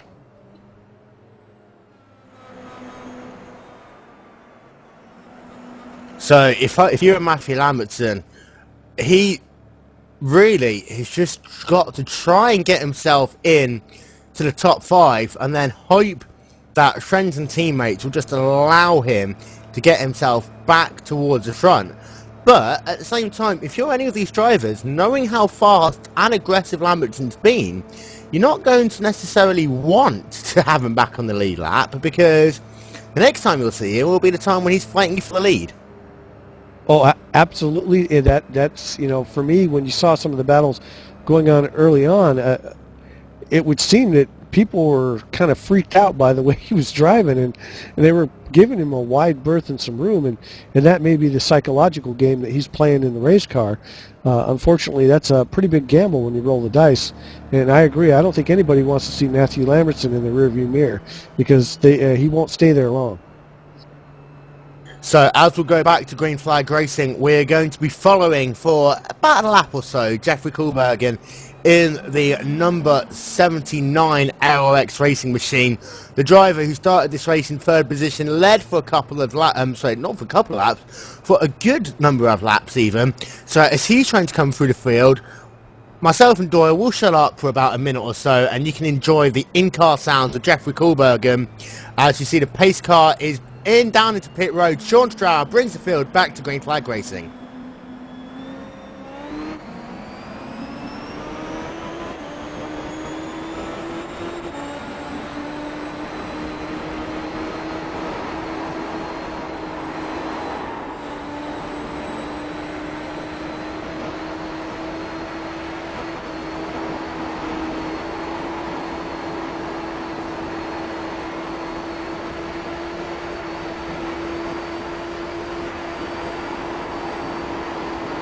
So Sean Stroud is still your race leader in the number 21 Virtualized.net Team Afterburn machine. He is currently being hounded down by Jonathan Goke in 2nd position in the Purple Fury car, as we are over halfway in now to round 4 of the Afterburn IndyCar series presented by Glacier TV. Will Vincent and Doyle Johnson in the booth. And I tell you what, we're looking at, sorry, just very quickly. Oh, no, Tim Doyle just gets collected there by Matthew Lambertson spinning as he tries to get around John Ailes. That is going to give another caution on this speedway. And Tim Doyle has got himself just a little bit of front wing damage. Heartbreak there for Lambertson, as he's been working so hard to try and get through this field. His car is now completely done. And for Tim Doyle, currently sat in 6th position, he is now going to have to get himself a brand new front wing. Well, just like we talked about, Matthew Lambertson is either going to be up front or in the wall. It's checkers or wreckers for Matthew. So I don't know. His car doesn't look as bad as it might have been, and definitely Tim Doyle, I think, dodged a bullet. He might only have front wing damage there. So he'll get around the pits and he'll get back in, but Matthew Lambertson has definitely done serious suspension damage. And we're going to bring back in 2nd place driver Jonathan Goke just for a moment. Jonathan, this has really got to be ruining some drivers' momentum, as I believe that you're coming down into pit lane at the moment. You're going to try and beat Sean Stroud out this time, I guess. Yeah, probably won't, but it'd be nice to lead the lap. Well, and we've watched you race a lot. It's second place for you, and this early in the race, but you've got to be feeling it, taking a look at how Sean's driving, looking for a mistake to take advantage of throughout this race, because you definitely have enough race car. Oh, nice job. Well, there we go, guys. And Jonathan Oak does indeed beat Sean Stroud out of the pits. So and now you do it the easy way. This is going to be very interesting. We'll bring Sean Stroud into the commentary booth for just a moment. Sean, you're on live TV, so please don't swear, but how do you feel about Goki just beating you out of pit lane that time? Well, he's extremely lucky because the pit exit was closed. That's why I was waiting. And it opened just as he hit the line. So, very lucky for Goke, but it puts you back in second position, but you've been pretty dominant the second, third of this race. I'm guessing for you, it'll just be a case of try and get back out front and run away and hide from some of your competition. Yeah, I've just been cruising most of the race, saving a bit of fuel, and now it's time to get up to the front in the last half of the race. And very quickly, that battle with Tim Doyle earlier on, by our count, it was 9 overtakes in 4.5 laps. Were you two just playing mind games with each other? That was good fun. Always have a good race with Tim. Well, I'll send you back upstairs to be with your friends. Jonathan Goke, any last thoughts before you go back upstairs? Not really. Just looks like we got about eight or seven drivers in front of us who didn't pit, so we'll see if me and Sean can make it through there as teammates. We got Tim Doyle behind us. You know how that's going to go over. So stay safe, don't race too hard, and bring that purple Fury car back home in one piece, and good luck to you. Thanks, Will. Thanks, Doyle. Good job. So it looks like we're going to have 2 laps to go before we go back to green flag racing. To reset the field for you, we have a new race leader in Mike Larson, Randy Crosno in second, Nico Brandt in third, Rene Murray in fourth, and the Ench. So Rene Murray is 14th actually. He's just a number of laps down. Danny Ench is in fourth, Kerry Kisman in fifth, Jeffrey Kohlbergen in sixth, and then Giorgio Ponti in seventh, Jonathan Goke in eighth, Sean Stroud in ninth, and Tim Doyle rounds out your top 10. And we've got 12 drivers currently on the lead lap. And right now, I think Mike Larson, once again, he was one of the first people to fall victim to the end around on turn 1. So he's probably pretty happy right now to be up front, lead a few laps. And then once again, you've got Randy Crosno, the ever omnipresent Randy Crosno, who just kind of always patient, never really aggressive, but yet because of that, he's finding himself consistently in the top 5, top 6 on these restarts. So he's got to be feeling pretty good about the way he's run his race as well. So the lights are out on the pace car. We're going to go back to green flag racing at the end of lap number 133 of 250 here at Iowa Speedway. So of this race so far, we had ourselves a caution earlier on, then a nice green flag run, which put some drivers a lap down just as the caution came out, as a couple of drivers were about to come down into pit lane. Drivers like Tim Doyle and Sean Stroud literally entering pit lane on fumes. So as we go back to green flag racing, hopefully things will settle down for a little while. Mike Larson will bring the field back. Keep an eye out though on Goke, Stroud and Doyle.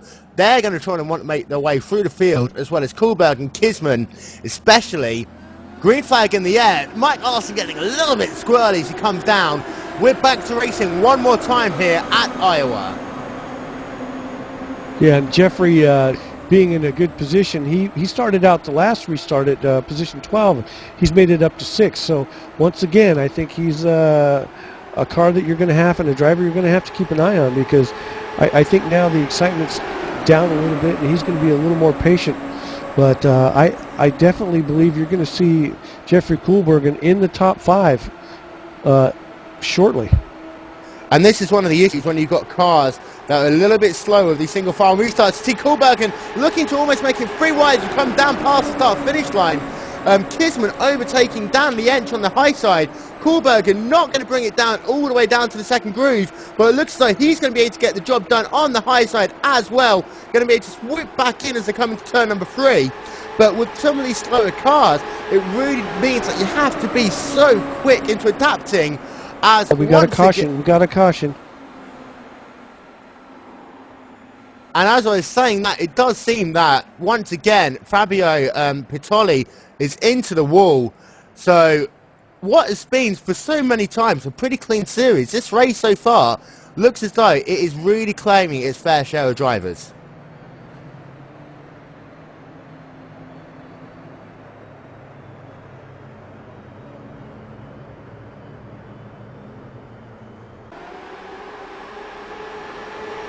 Oh no! It looks like Fabio if he wasn't actually the spin. It was Robert Carlson. It looks like in the '98 machine who actually spun, and Fabio actually was unable to avoid him and hit him in the front. Just clipped him there in the number 18. But Robert Carlson, he was very strong for the first half of the Homestead race, and then faded in the second part of it. And it looks as though, again, that might be the same situation here. Maybe he's not used to the length of races we see in the Afterburn IndyCar series. And one of those things as well is having a couple of cautions, one after the other, does mean that some of these drivers just forget the tiniest little bit about how their car behaves over different stages of fuel run. Particularly if they've been, on slightly worn tyres, it's very difficult to readapt to the anti-roll bar and weight jacket settings you sometimes need. Yeah, I mean, it looks to me like, looking from that car, that Robert Carlson could be done. He's got some serious suspension damage. I don't know if his pit crew is going to be able to get that car back on the road. And Fabio, who's currently logged as 15 laps down, just trying to get on the track and trying to run some laps, is just having no luck today whatsoever. So, Mike Larson is your leader, Randy Krosno second, Nico Brandt third, Kari Kisman in her first race in the Afterburn IndyCar series, running the pink Cancer colours, is in fourth. Jeffrey Kohlberg in fifth, Jonathan Goke in sixth, Sean Stroud seventh, Tim Doyle in eighth, with Julian Farm coming down pit lane. He was scored in ninth position. He's dropping back as he comes down into pit lane. Still got 12 cars on the lead lap. Yeah, and as we talked about earlier, and I mentioned Jeffrey Kohlberg, and look out, top 5 for this next restart. So he's managed his way to make his way up front, and surprisingly enough, along with all the carnage and everything that's gone on and changes, Nico Brandt, another one who's kind of just snuck up from the middle of the pack, and we'll see what happens between him and Randy for that second place spot. That's going to be kind of interesting. Oh yeah, definitely. And one of the issues that we talked about earlier on is how, because of these single file restarts, one of the benefit is that drivers can work to get themselves back onto the lead lap. However, the slower cars aren't sent to the end of the longest line until there's only 10 laps to go in the race. So that means that some of these faster drivers are having to maneuver their way through slower traffic at the start of runs, which just simply means that they're almost running over the back of some of these drivers. Well, and that's one of the challenges that you face, and we've seen it a couple times now, where they've almost gone 3 wide when they get around those other drivers because they think they've got a spot and they're so much faster. Fortunately, most people have thought better of it, but you're absolutely right. That definitely adds a challenge to the race course and to the race itself, because getting through the lap traffic in here can be very problematic if you get loose or get too high in the wall. And as a driver who races quite often in the iRacing IndyCar series, how important is it to try and get back into the groove on these restarts to ensure, that you can get yourself back into position, not to have too many issues, but at the same time not overdrive the car too early, too quickly, to almost put yourself into an incident where you can ruin your race. It's extremely important, especially on these single file restarts. You want to find your place. You want to get into where you can run your line and run your race, get settled in, and then take a look and survey what's going on in front of you and hopefully nothing's going on behind you that's going to affect you. But you really don't want to spend the first 2 laps of this of a restart in the high line or out of the groove or out of your position, because then it's just a constant struggle, and you can definitely get freight trained, as they say, and all kinds of things. So it's real important to get down in, find your groove, and then start running your race. So the pace car will back in at the end of lap number 142. Green flag in the air. Mike Larson brings the field back to green flag racing. Come on, guys, let's get ourselves a nice green flag run this time. And just as I say that, Kuhlberg looking down to the inside of Jonathan Goke. Will Jonathan Goke just keep it calm and steady for a little bit? Nope. He's running that high side. He's not going to let... Almost get into each other. Yeah, he was saying he wasn't going to let Kuhlberg have the position. And no, he's spinning round. No. Keep it off the racetrack, Kuhlberg, and let's stay green with at least one more lap. It doesn't look like he took much damage, but definitely causing the caution to come out. Jeffrey Kuhlberg got, like we talked about, got a little aggressive right on the start there. Cold tires, probably not the best decision that he's ever made, especially since he's battled so hard to get back up to the top 5. It's a heartbreak for Kuhlberg in there, and to take a word from NASCAR, who's currently under the rain delay, cautions breed cautions. So yeah. Well, and like you mentioned earlier, I think team leader Randy Krausos might want to look at the replay and probably drag these 2 in by the scruff of the neck and, what are you guys doing? Because teammates taking each other out in the race is definitely something that is a hazard that you don't want to have.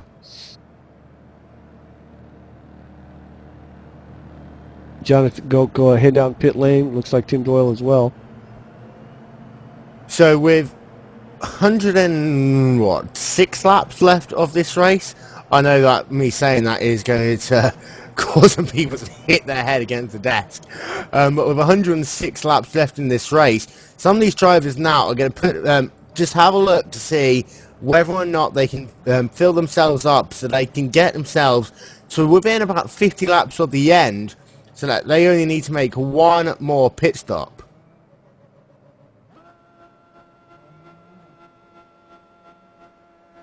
But for some of these drivers, Jeffrey Kuhlberg coming out of pit lane, they are literally now probably going to start getting really tired, because they don't want to have this race go on for so much longer.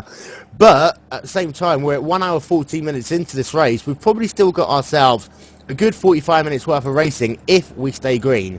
Some of these drivers actually probably do want it to stay green now, because otherwise we just have to continue talking incoherently.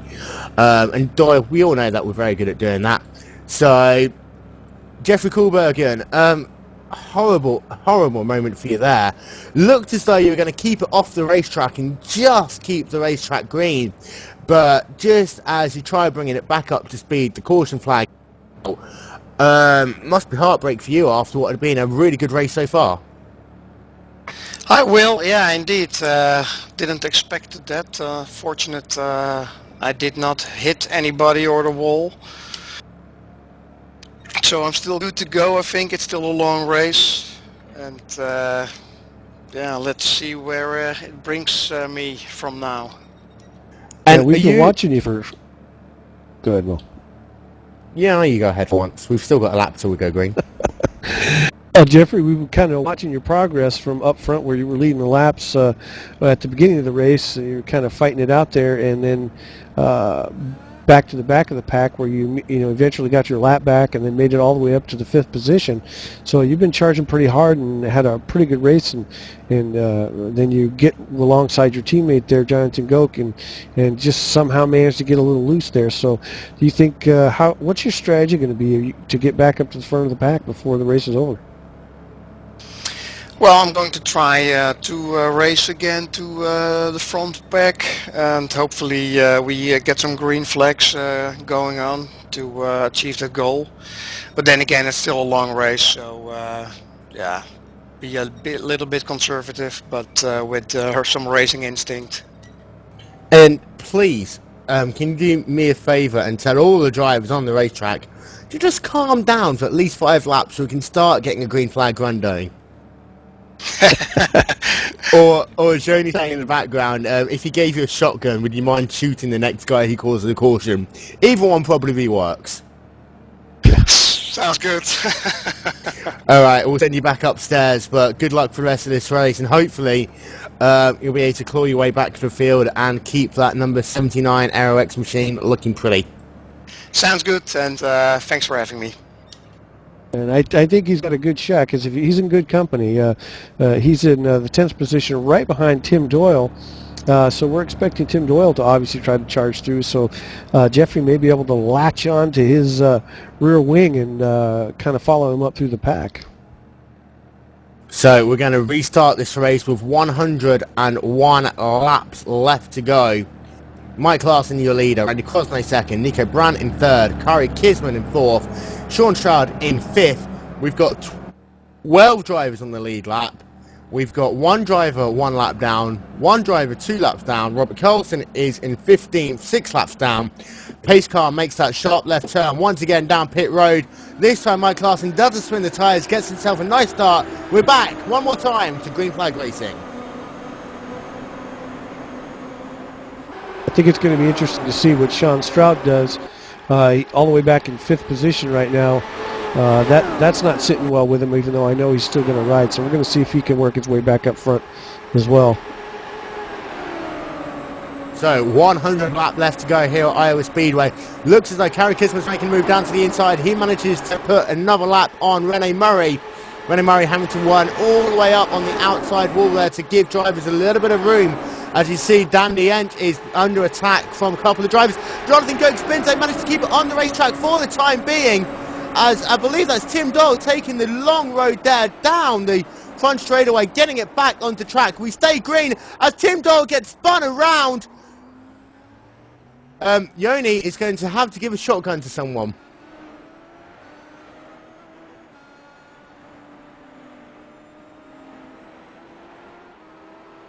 Just having a look back at that, it looked as though Tim Doyle comes down the inside and Jonathan Goke spins it round by himself just as Tim Doyle gets down to the inside line coming out of the corner. He takes the very long way down onto the grass, getting it all the way down on that second lane that I have no idea what it's used for. And as he comes back onto the racetrack, it looks as though he just gets rear-ended. I think the driver trying to get around him didn't realise just how slowly he'd be going. Well, that was an extremely unsafe track entrance by Tim Doyle. He did not pay any attention to the fact there was other cars on the road. He should not have entered the track like that, so definitely no fault of the car coming behind him. It looks like he spun around and he's just back at it again, so that was a very unfortunate there. So John Ailes is down pit lane to get himself a new front wing. Jonathan Goke down pit lane. And Kari Kisman down pit lane. And Doyle, this track, it's... How can we have run so many clean laps at the start of this race, but now, all of a sudden, drivers can't seem to go more than 5 laps without deciding to spin around or crash into each other or do something else? I think there's a lot to that. I think they're probably getting a little fatigued right about now. A little excited because the race is coming to an end. But I think what you also see is you have a lot of fast cars, people like Tim Doyle and Jonathan Goke and Jeffrey Kuhlbergen, back further in the pack than they want to be at this stage of the race. So they're starting to get a little more aggressive, and making their way through lap traffic is probably being a little bit irritating for them. So, they're starting to lose their focus, I think, and hopefully we can see them get it back here before we continue the caution. The second half of this race has been kind of full of crashing, and spinning especially. So let's hope they can hold on to it.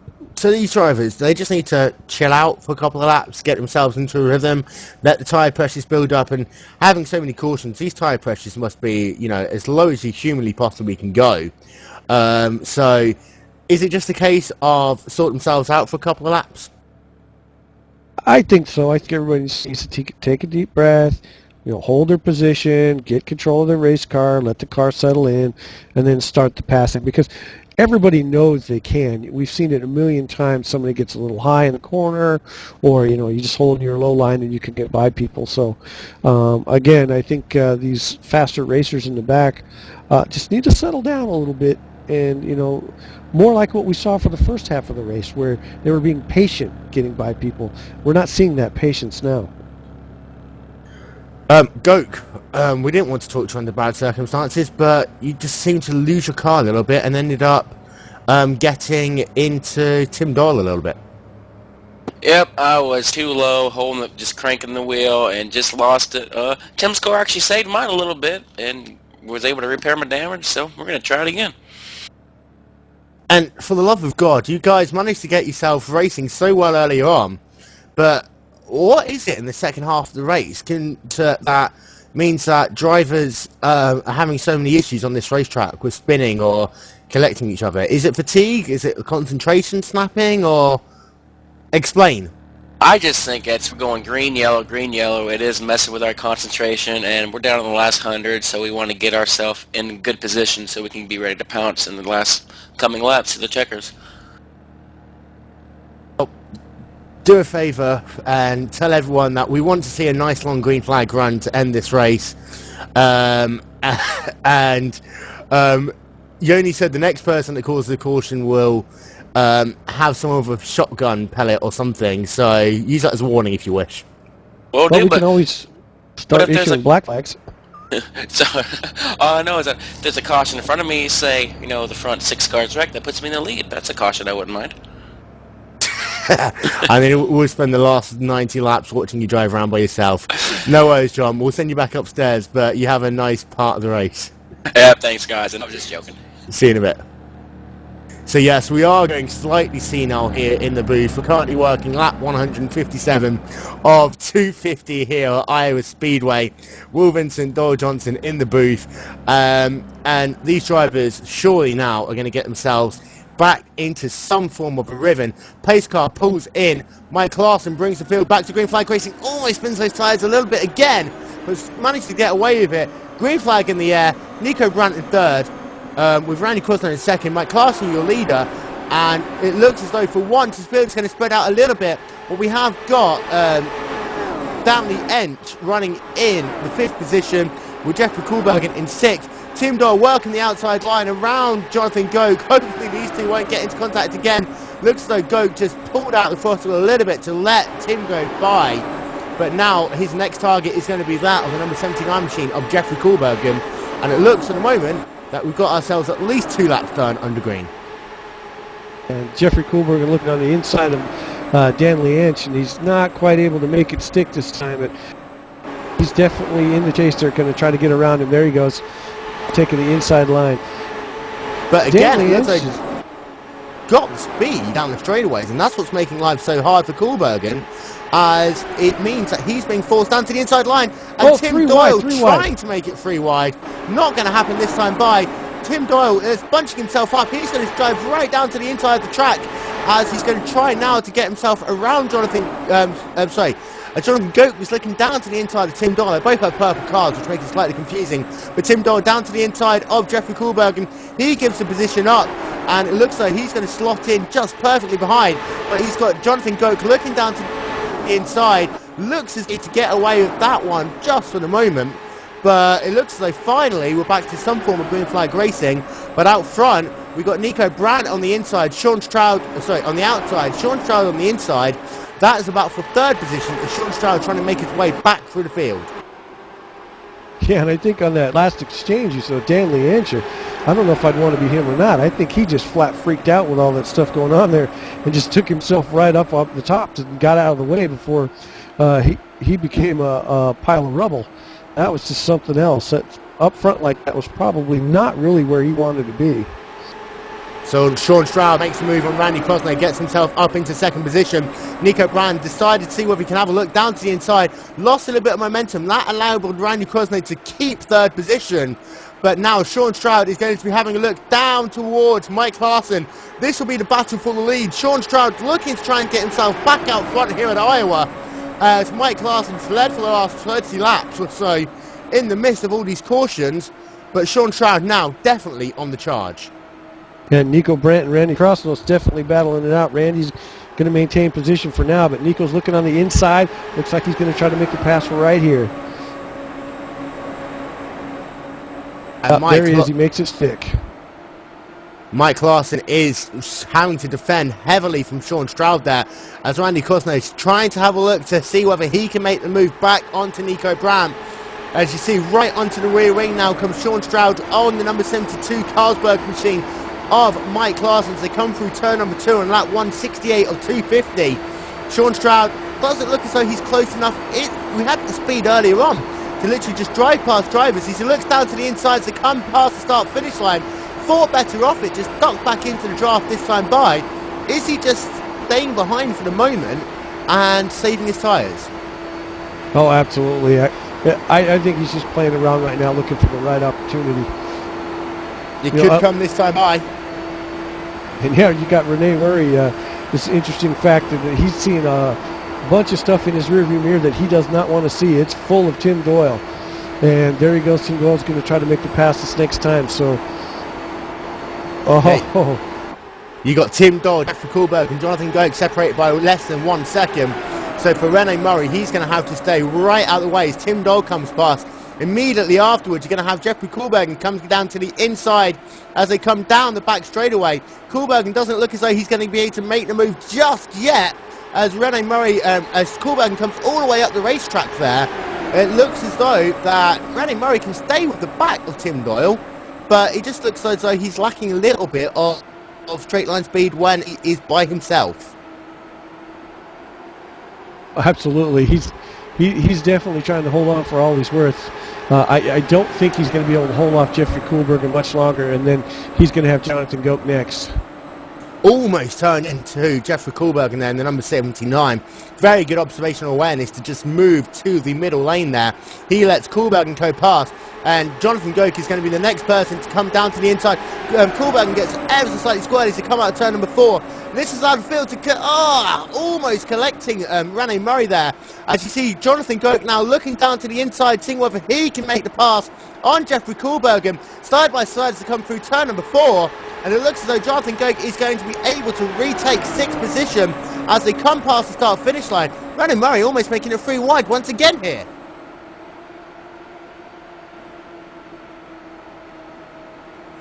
So Rene Murray has managed to let both Jonathan Goke and Jeffrey Kohlberg continue to fight amongst them, but he's looking down to the inside. I'm not sure if Rene Murray realises he's 2 laps down as he tries to overtake Kohlberg once again. Kohlberg is saying all sorts of things over the radio, probably trying to just say to Murray, look, I'm in a battle here for 6th position, you are 2 laps down, and it looks as though Murray just backed out the throttle a little bit there to let those two get away.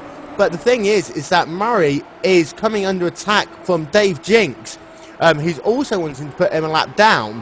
So out front, however, Sean Stroud is now your race leader. He's managed to get himself around Mike Larson in the battle for 1st position. Nico is currently sat in the 3rd position. Randy Crosnell dropped back a little bit, and he's managed to, Tim Doyle's managed to get around him up into 4th. So Randy Crosnell down into 5th. Jonathan Goke into 6th position, with Jeffrey Kohlberg behind him in 7th. Kari Kisman has dropped back into the 8th slot after riding as high as 3rd earlier on in this race. And that number 20,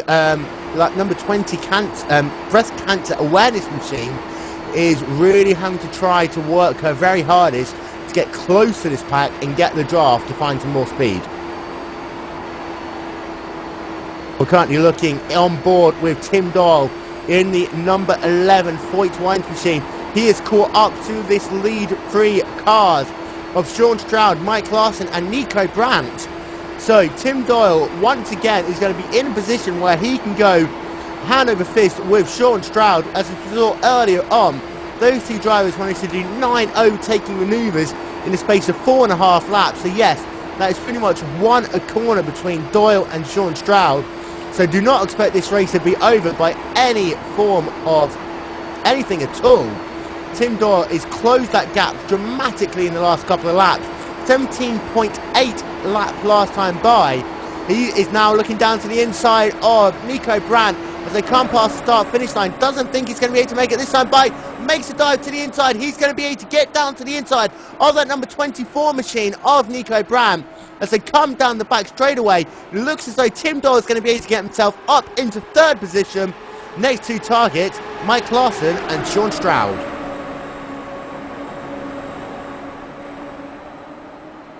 Meanwhile, Rand Krosno is just staying back there in the number 4 racing machine.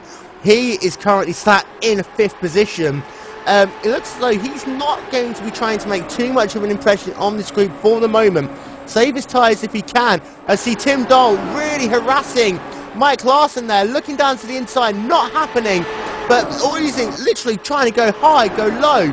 And Mike Larson using just the middle of the racetrack there. He's going to be very careful so that he doesn't get himself a black flag for blocking. But Tim Doyle is putting a lot of pressure onto Mike Larson, in some ways protecting his teammate Sean Stroud for the moment, as both of these drivers know just how strong Tim Doyle is. As again, he's looking down to the inside. It looks as though he's going to be able to get down, get a nose in as they come down into turn number 1. Mike Larson's going to go backwards into possibly 4th position now, as Nico Brandt also gets a nose inside coming down into turn number 3. But that allows Tim Doyle to get himself into 2nd position, and we are back to Sean Stroud, Tim Doyle, 1 and 2 in this race, and this is now going to get really, really interesting.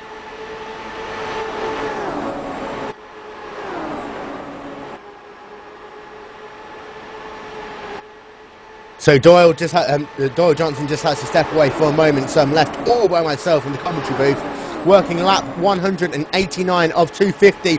Tim Doyle looking down to the inside to come into turn number 3. He's going to get the lead from Sean Stroud. Are we going to have a repeat of what we saw earlier on? Well, these two just exceed. Yes, we are.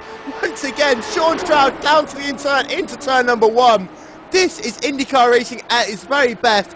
If you ever watched kart back in the late 90s, when you could just see how the Hanford device worked, this is just the way these two have been racing every time they've been out front together. You see, Tim Doyle back to the inside, as Sean Stroud managed to get the lead back last lap. This time by Tim Doyle down to the inside, and now once again Sean Stroud doing the crossover down into turn number 3. The only negative thing is here, Tim Doyle is not going to be scored of all these laps the way that it's going. So Sean Stroud is your leader. And you see Nico Brandt having a look down to the inside to come out of turn number 2. Not going to happen. Tim Doyle here going to be hunting down Sean Stroud again in the battle for the lead. That number 21 Virtual R machine and the number 11 Voigt Wines car of Tim Doyle are just going at it like no one other. And these two really are some of the best racers on the iRacing service. As I said earlier, Sean Stroud, last season's winner in the iRacing Official Championship. Tim Doyle, winner of the 2011 Indianapolis 500, and also previous winner of the iRacing Oval Championship. So these two really are the top of the game, as good as they come in the IndyCar. And you can just see the quality of the racing between these two, as Nico Brandt is now just a couple of car lengths back. He'll be waiting for an opportunity by either of these two. And Mike Larson's fallen back to a further 4 car lengths behind. We have smoke on the racetrack, as look as though we're going to stay green for the moment, as Kari Kisman has come down into pit lane. She is now into the 12th position and is going to put herself probably 2 laps down.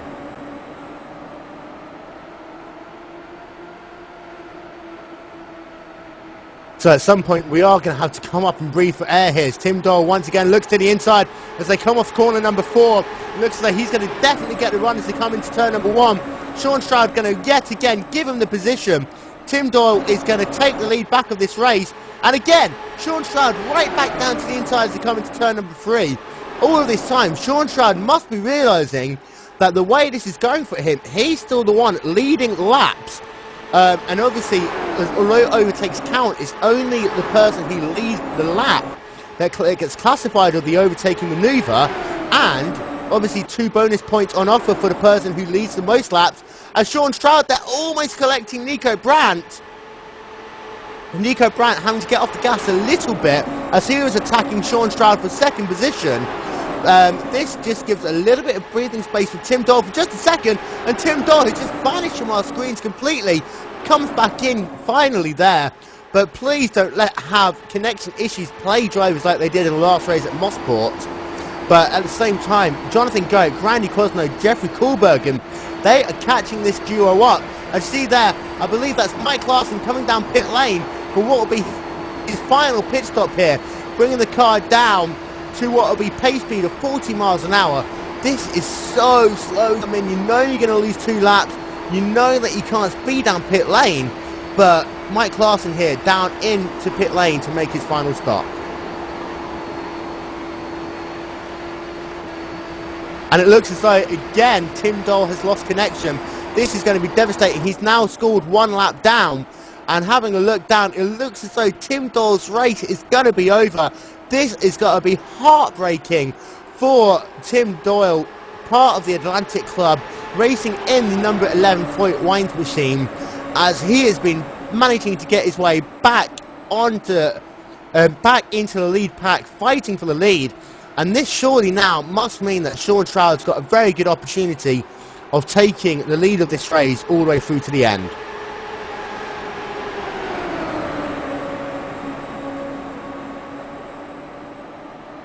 So Sean Stroud is your race leader. 2nd is Nico Brandt. 3rd, Jonathan Goek. 4th, Randy Crosno. 5th, Jeffrey Kohlbergen. And then 6th is Giorgio Ponti. 7th, Danny Ent. 8th is Julian Pham. 9th, John Ailes. 9 cars still in the lead lap. We have got less than 50 laps to go here at Iowa for round 4 of the Afterburn IndyCar Series presented by Glacier TV. And there we have confirmation Tim Doyle's day is done. And heartbreak for Tim Doyle, who has led for large portions of this race, had fantastic battles with Sean Stroud in the number 21 virtualir.net machine. And I tell you what, not only will Tim Doyle be devastated, but I know Sean Stroud always likes having an intense race, and for him, maybe his just be a little bit bittersweet now. And it looks as though Nico Brandt's going to be coming down pit lane this time by, as we're working lap 207 of 250. Nico Brandt struggling to slow the car down. Don't spin it as you have to come down. Almost collecting it there. Looking to see there whether he gets a speeding penalty. Looks as though he will get himself a speeding penalty by the look of it. So Nico Brandt has now got issues of himself. Just having a look, it did look as though he was about 7 miles an hour fast as he came across the line. Whether or not he's going to be able to get himself away with that, because he did slow down to 30 miles an hour, is yet to be seen. Sean Stroud is still leading out front in the number 21 car. This promotes Jonathan Goek into 2nd, Jeffrey Kohlbergen into 3rd, Randy Crosno down into pit lane. Again, almost, in fact, I believe that Randy Crosno might have sped himself. Having a look to see where these drivers will feed back in, Nico Brandt is back out onto the racetrack. He looks as though he is just going to go down the standard 2 laps, so he might be able to get away with that. But Joni Backmann, green flag pit stops back out, back here at Iowa, and some drivers coming very close to ruining their race in these late stages. Yeah, I hope that we don't see the repetition of the last time that someone tried to make a green flag pit stop when we had a couple of the fastest runners at the very top to being 2 laps down and having to fight their way back through the traffic. One of them being Jeffrey Kohlbergen, currently in 3rd place. Yes, so Jeffrey Kohlbergen in the number 79 machine has managed to get himself back up into 3rd place for the time being. Jonathan Goek is currently sat in 2nd. Sean Stroud currently in 1st. Sean Stroud hasn't pitted yet. Neither has Jonathan Goek or Jeffrey. Sean Stroud into the wall! I cannot believe that! Taken out by Randy Crosno as Sean Stroud turned into the corner. Didn't realise that Randy Crosno was there. Unbelievable turn of events there. Multi-car incident. Nico Brandt involved there.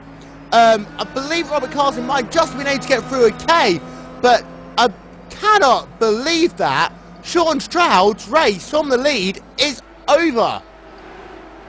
Does Mosport ring a bell?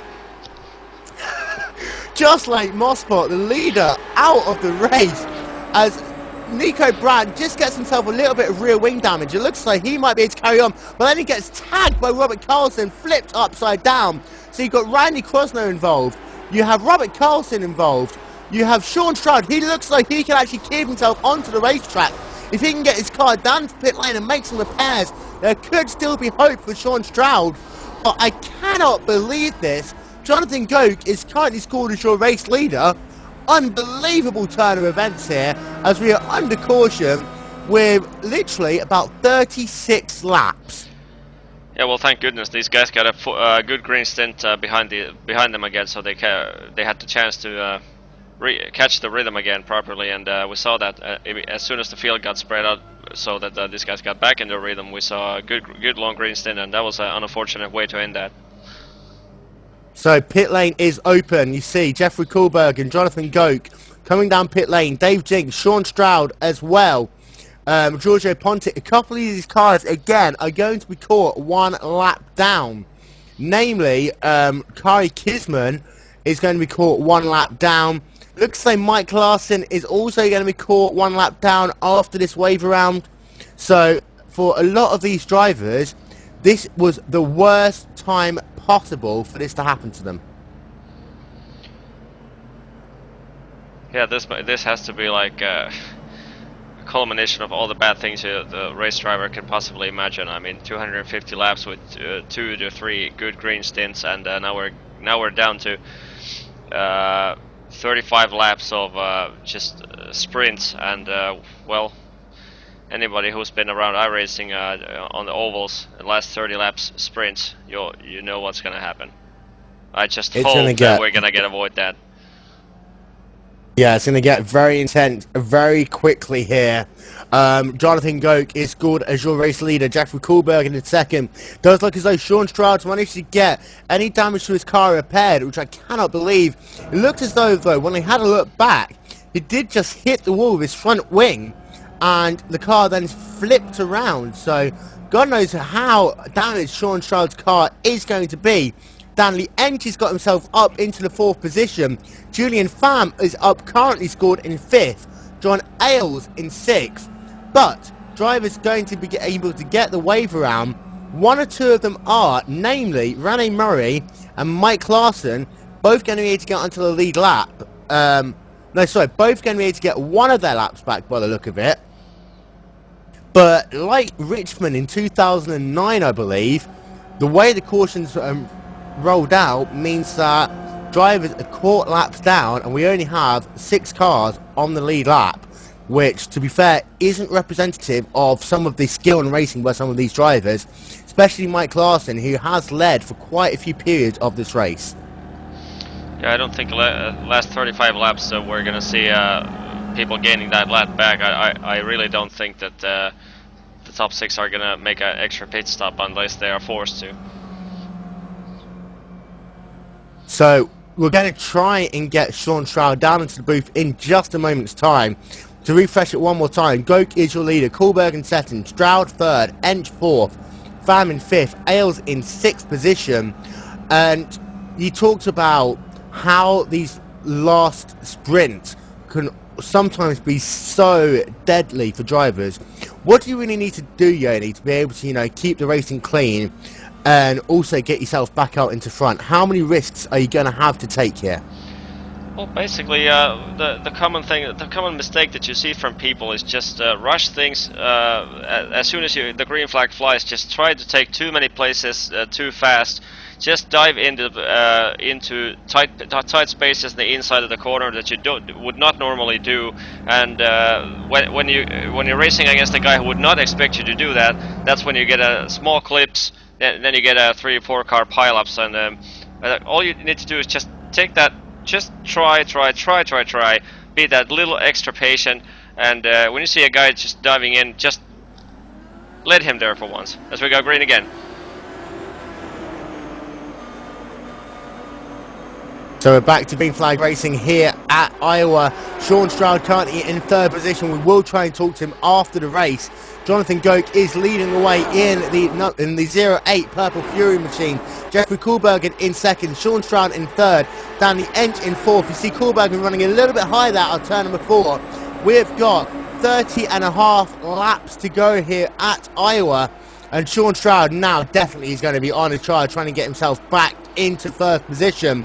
Dan Liench is in fourth, Julian Pham in fifth, John Ailes currently sat in the 6th position. And for drivers like Mike Larson now, he's going to be wanting to get himself through some of this traffic. He knows that he can still score at least 7th position here, but that's not going to be what Mike Larson wanted when he came into this race, when he clearly said he wanted a top 5 finish.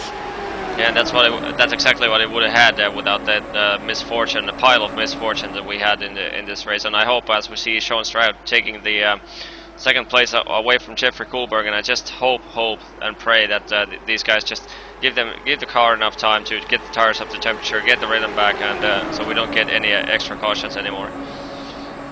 Thankfully, we've gone past that 5-ish lap window where some of these drivers run some very low tyre pressures at the start of their runs. So the drivers got to be very careful as they come back, from a restart procedure. But I tell you what, Sean Stroud closing right back onto the back of Jonathan Goke. And we'll welcome Doyle Johnson back into the booth. Doyle, you have absolutely no idea what's happened the last few laps. But Sean Stroud is hunting down Jonathan Goke in the battle for first. Well, absolutely. I must have missed something because I'm seeing only 6 cars on the lead lap and Jonathan Goke in first. So that is definitely a surprise for me.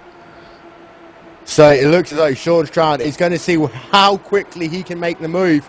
Looking down as they come out of turn number 4. He's not going to possibly be close enough to make the move this time by. Looking to the high side. Was he going to try and dummy? Not going to happen that time. Jonathan Goke and Sean Stroud race so often together. They know each and every move that they can do. They know each and every dummy. They know just where each other's strengths and weaknesses are. But Sean Stroud looking as though he's going to get down to the inside there. As he looks coming down into turn number 1. Sean Stroud back into the lead. And lap 227 of 250 here at Iowa Speedway. Less than 25 laps to go of the Iowa 250. Round 4 of the Afterburn IndyCar series on Glacier TV. Sean Stroud is your race leader as Jonathan Goke looking back down to the inside just like Tim Doyle was doing earlier, knowing just how good that inside line can be.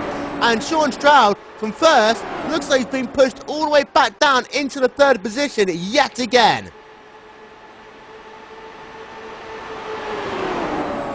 And Sean Stroud trying to use that middle groove to his advantage.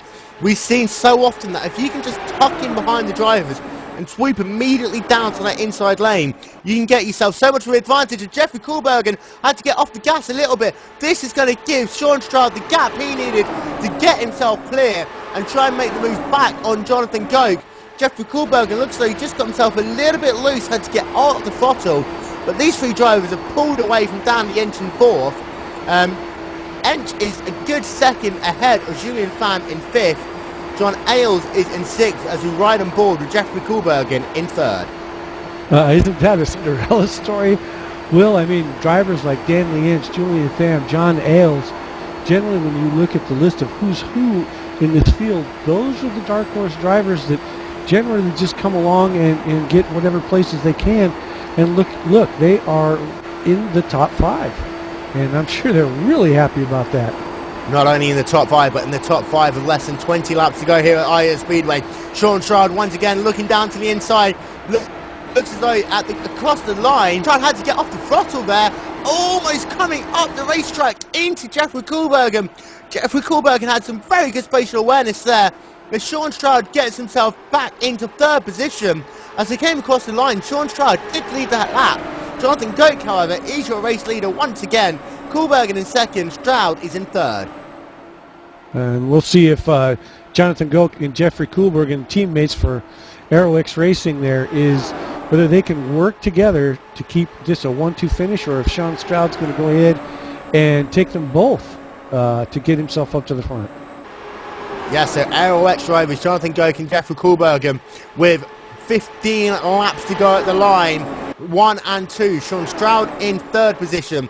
Dan Lienge's in 4th. Julian Pham 5th. John Ailes in 6th. Mike Larson has managed to get himself up into the 7th position. The first of the cars 1 lap down. Dave Jinks is in 8th. Giorgio Ponti in 9th. And for these drivers, you know, for people like Mike Larson to say he wanted a top 5 finish, he got caught a lap down in that sequence of green flag pit stops that went so horribly wrong for some drivers. But 7th position is better than he could have asked for in some ways, but he probably wishes that he had the chance to fight on the lead lap, because look, he is catching Julian Pham, who's 1 lap ahead of him. It looks like Sean Stroud managed to procure himself a 2nd place right now, definitely in the hunt, chasing down Jonathan Goke yet again. Jeffrey Koolbergen definitely just kind of hanging back, waiting for his opportunity, just like the last time.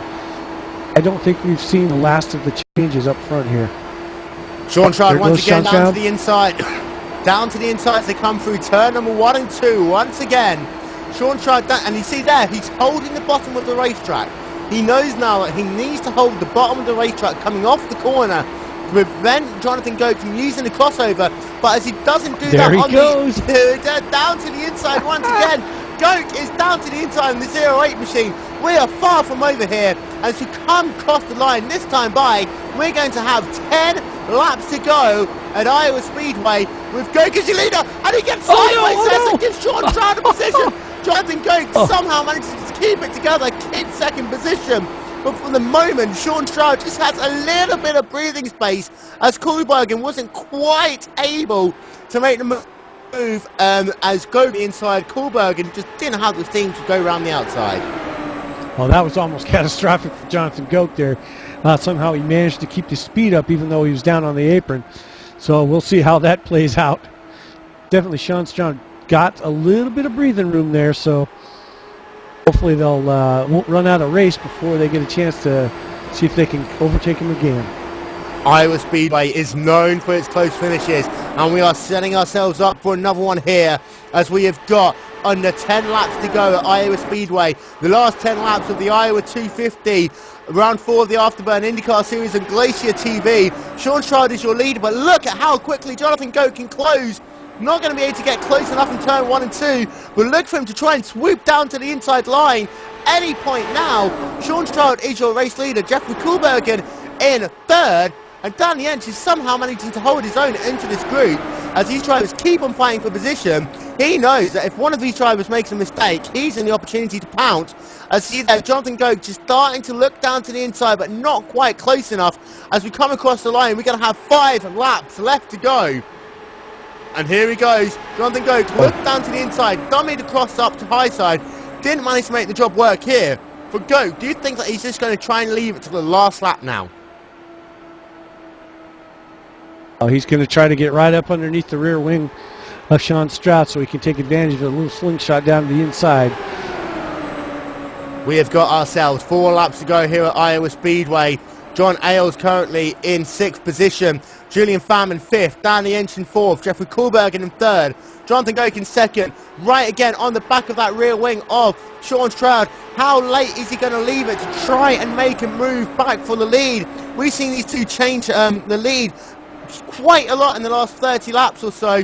I see Sean Stroud there. Oh no, Sean Stroud starting to blink. As we come down across the line, 2 laps left to go. And for Jonathan Goke, he's looking down to the inside now with 2 to go. Jonathan Goke, is he going to try and make the move? Not quite got the draft in needed. This is not a good time for Sean Stroud to have network issues. 1.5 laps to go, and as they come out of turn 4 this time by, the white flag will be in there. Jonathan Goke still hounding Sean Stroud for all it's worth. White flag this time by, and Sean Stroud looks like he's got himself enough breathing room through turn 1 and 2, but has Goke got enough left in the tank to make a chance to come through turn 3 and 4? Looks like he's getting ever so slightly closer. Look to see these drivers run all the way down the racetrack as they come down, and Jonathan Goke just so close between them. 7/100th of a second across the line. Sean Stroud is your race winner in the number 21. That was a valiant effort by Jonathan Goke, trying to get down there low and get some position. That was great racing, excellent racing. Jonathan Gogan, the 08 Purple Fury Team, LRX Racing Machine comes home second. Jeffrey Kohlbergen in third. Stanley Ench in fourth. Julian Pham in fifth. And as you see there, Pham almost getting collected by Sean Stroud as he's doing his celebratory donut. John Ells comes home in fifth. There's donuts all over the track here. And Mike Larson comes home in seventh position. Dave Jinks in 8th, Giorgio Ponti 9th, Rene Murray rounds out your top 10, Randy Krosno 11th, Robert Carlson in 12th, Nico Brandt in 13th, and we are going to start our pre-race interviews the only way you can possibly think of doing it, and that is going to be with the old guard, the duo, Sean Stroud, Jonathan Goke. 1-2, Sean, I'll come to you first. Just how close was it in that last lap? Oh, it was good fun. John, I think he blinked just before the starting the final lap. Got inside my car, we touched, and somehow didn't crash. But that was good fun racing with Jonathan and Jeffrey. It was definitely tough because every time I passed John and he could get back underneath me, Jeffrey was there to push me back to third. So had to work hard for that one. And you led for large portions of this race. Take us through that incident that caused the last caution flag, where it just looked as though there was a little bit of a lack of communication between yourself and Randy Krosno. Krosno trying to get back onto the racetrack.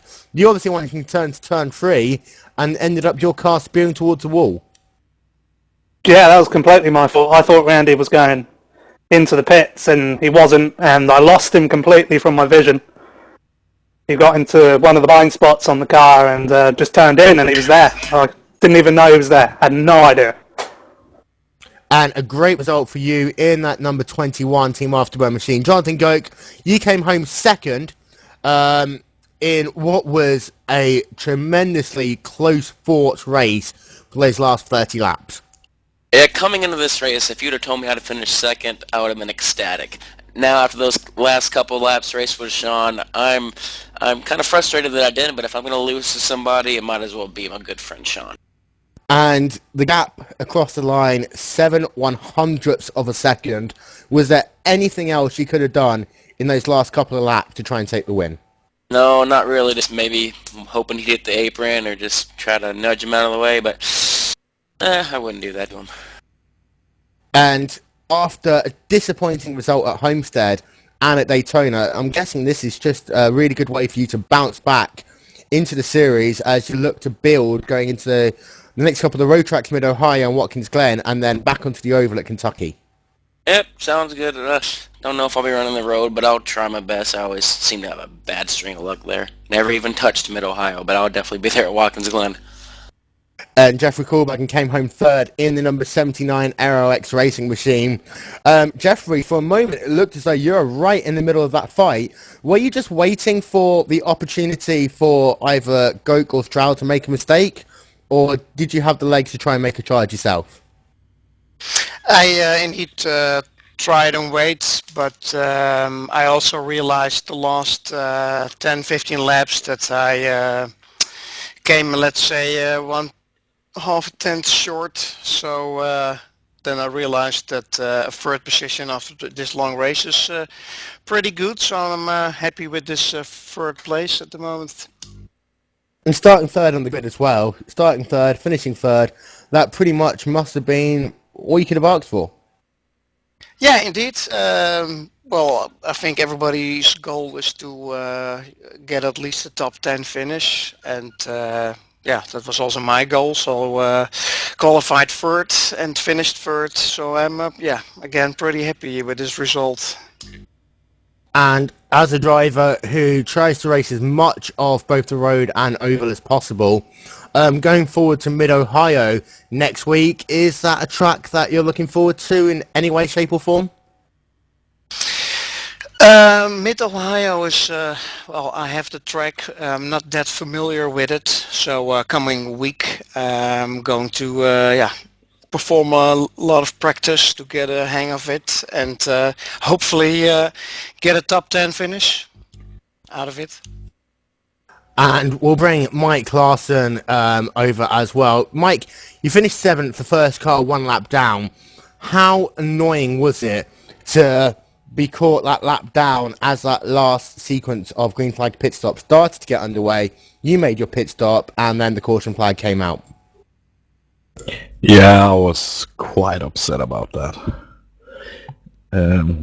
But there wasn't much I could do about it. I think I made a really slow pit stop there as well, so I lost the spot, and suddenly I saw the yellow and destroyed my race. And apparently you've been given the award of the winner of the Iowa 250 Least Pit Stops Award with only 3 pit stops. But I know we talked to you last week coming into this race. You said that you wanted a top 5. How disappointed are you with 7th? And do you think that you could have had the opportunity to fight for the win had you have been able to stay in the lead lap?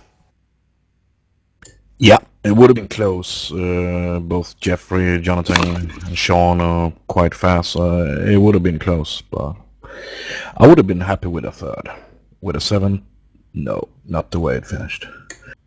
And going back to the road course at Mid-Ohio next week. Mid-Ohio is a very difficult, technical, challenging racetrack, and I know you love those types of racetracks. Are you looking forward to Mid-Ohio, or is it going to be Watkins Glen in 2 weeks' time that will tickle your fancy more? No, Mid-Ohio is a good track. I kind of like it, so I'll put the work in, try to get up there again.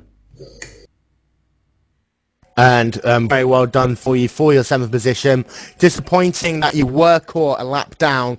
Part of the difficulties of Iowa Speedway, if you have to put on the green, you do pretty much lose 2 laps all the time to the race leader. But we'll see you all hopefully at Mid-Ohio. And that concludes round 4 of the Afterburn IndyCar series here at Iowa Speedway. Sean Stroud is the winner of the Iowa 250. With Jonathan Goke in 2nd, Jeffrey Kohlbergen in 3rd. Sean Stroud 1st, Jonathan Goke 2nd, Jeffrey Kohlbergen in 3rd, Danny Jensen 4th, Julian Pham running out your top 5. We'll be back next week at Mid-Ohio on the 1st of April, so I'm sure that our Glacier TV people will do some form of an April Fool's joke. But until then, we'll see you all next week.